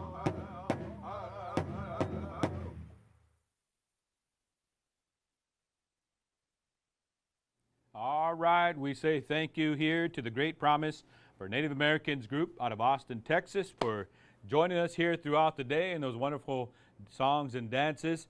Next up, we're going to come to the Nebraska Urban Indian Health Center out of Omaha, Nebraska, right here for a special dance presentation. Here we go, Nebraska Urban Indian Health Center, take it away.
All right, we say thank you once again to the Nebraska Urban Indian Health Center from Omaha, Nebraska. Friends and relatives, we thank you for tuning in with us and sharing this time with us here at the Metropolitan Community College, the Fort Omaha Intertribal Powwow, the 30th anniversary. And I want to give a special shout out here once again to Barbara here, Velasquez, also to Stephen Tamayo, and everybody that's involved with technical crew, facility services, everyone that has helped us, especially the Powwow Committee. You know who you are. We also want to give a special shout out here to our Dr. Rudy Mitchell, the Omaha Nation of Nebraska, and also to Jerome Kilsmall, Oglala Lakota, who's going to be coming up with the closing here shortly. I also want to say thank you to Ronnie Preston, San Carlos Apache, our arena director. Want to say thank you to Hinglu Hall, also as the head man dancer, and also the head lady dancer, Julia Wolf. We say thank you also to our host, Northern Drum. Thank you to Upstream Singers, Izzy and Carlos Tamayo and company. Thank you to the host drum, also Young Bucks. We also say thank you to Douglas Esau and the singers. And also to the head judge, the Princess Contest. You saw her live in studio here today, Carrie Hinman. Thank you for your help in assisting us with the Princess competition. And also, the Princess Crown was created by Jennifer Connors. We say thank you, and we appreciate you. Thank you to our reigning Princess, Sophia Ford, who you saw throughout today, and we say congratulations. Also, we want to say thank you to BNSF Railway Foundation, also the Nebraska Arts Council and Nebraska Cultural Endowment. We say thank you to the Whitmore Charitable Trust. And also we say thank you to those that have helped with this year's powwow theme, survivance. We also say thank you to the reason why the survivance was shared to educate on this term coined by Anishinaabe scholar Gerald Visnor, and to describe how indigenous people have not only survived but actively resisted the ongoing pressures of settler colonism in North America. And also we say thank you to all the nonprofits and all the vendors. To find all the list, the extensive list, please go to the link, which is mccneb.edu /sign powwow. You'll see all the, they'll be up for 30 days. And also we want to say thank you to all of you to support these nonprofits as they have helped us out and they've helped be our sponsors. We also want to say thank you to all those who donated gifts for the drawings and those of you that have signed up and registered throughout the day. And once again, we'll be announcing the winner of the Star Quilt as well. And so stand by here at some point. We'll share that with you probably on the website. And also to the history of the Fort Omaha Ponca Chief Standing Bear, who was detained by the Fort Omaha guardhouse during his 1879 trial, which resulted in a court decision that established Native Americans as human beings with civil rights under U.S. law. Historians believe that 29 other Poncas also resided in tents on the Fort Omaha parade ground during Chief Standing Bear's trial. Visitors of the Fort Omaha campus can see memorial to the Chief Standing Bear, a memorial here. We also say thank you to all those powwow committee members for helping us all year round.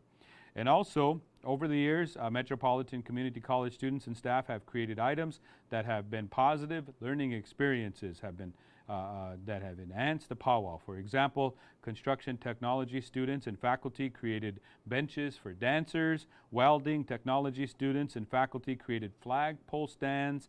Arts and sociology students and faculty created winter count buffalo robe on permanent display here on campus. And we also want to say thank you to all those that have been involved here throughout the days, and we appreciate you tuning in as we come down here, friends and relatives, to the Retreat of the Colors and a closing prayer. So we say thank you to the Color Guard and also to Jerome Kilsmall And also, as the credits roll, we say thank you to Michael Murphy for the flute music, who is a Mohawk and Huron tribe. Ladies and gentlemen, we say thank you for tuning in. Enjoy the retreat. And thank you for joining us here for this great celebration, the 30th anniversary of the Fort Omaha Intertribal Powwow. Here we go, Retirement of the Colors.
Today, I've made acquaintance. I know a couple of singers out there now, so take care of them. What kind I am? Holy beings, given to you by God. Honor God, take care of that child. Do not lose that child. And not other things that happen. Respect them. We do our best.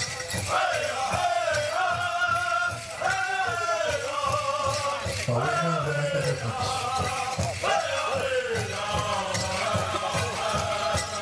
Thank each and every one of you. All our singers. All our dancers. Start down the red road here in the arena. Keep going on that red road. Learn more about who you are, where you're from.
Ampetuashte, good day.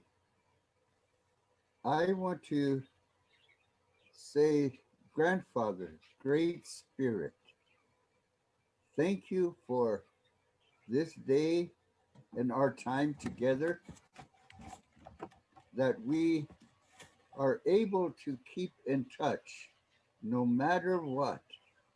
We humans are lovingly strengthened that way to find ways to pass on our love. I want to ask for blessings from Grandfather, Great Spirit, for those who we had lost in the past year and a half. And also remember all the ones who left us before, the ancestors, and even the younger people who left us. I want to remember them too. They are our foundation. By their memory, we gain more spirit. That's what we as tribal people and all humans know, that we rely on our blessings of life at all. I want to also pray for the coming days that we are more aware of things that we did not expect or will not be expecting during these unnatural times. I want to say that we welcome all the ones who are helping our ones that are sick, that are not feeling well. I want to pray for all those helping people. We need one another in that way. Once again, we will not let anything stand in our way to express our love, our gratitude, our embraces, our shaking of hands, and honoring one another with gifts and gratitude. I want to pray for all of our animals that they share in our ways of unconditional love, and they teach us more sometimes because they don't always not be there. We want them there. We want our people to be there, all of us together in this wonderful life that we can experience during this time. And we are responsible for making it better through prayer, through love, through these gatherings. And so we could recognize one another in these circles to build trust, and especially when healing is needed and is necessary. Thank you, Great Spirit. Thank you, people, for listening. I'm just filtering how we all are.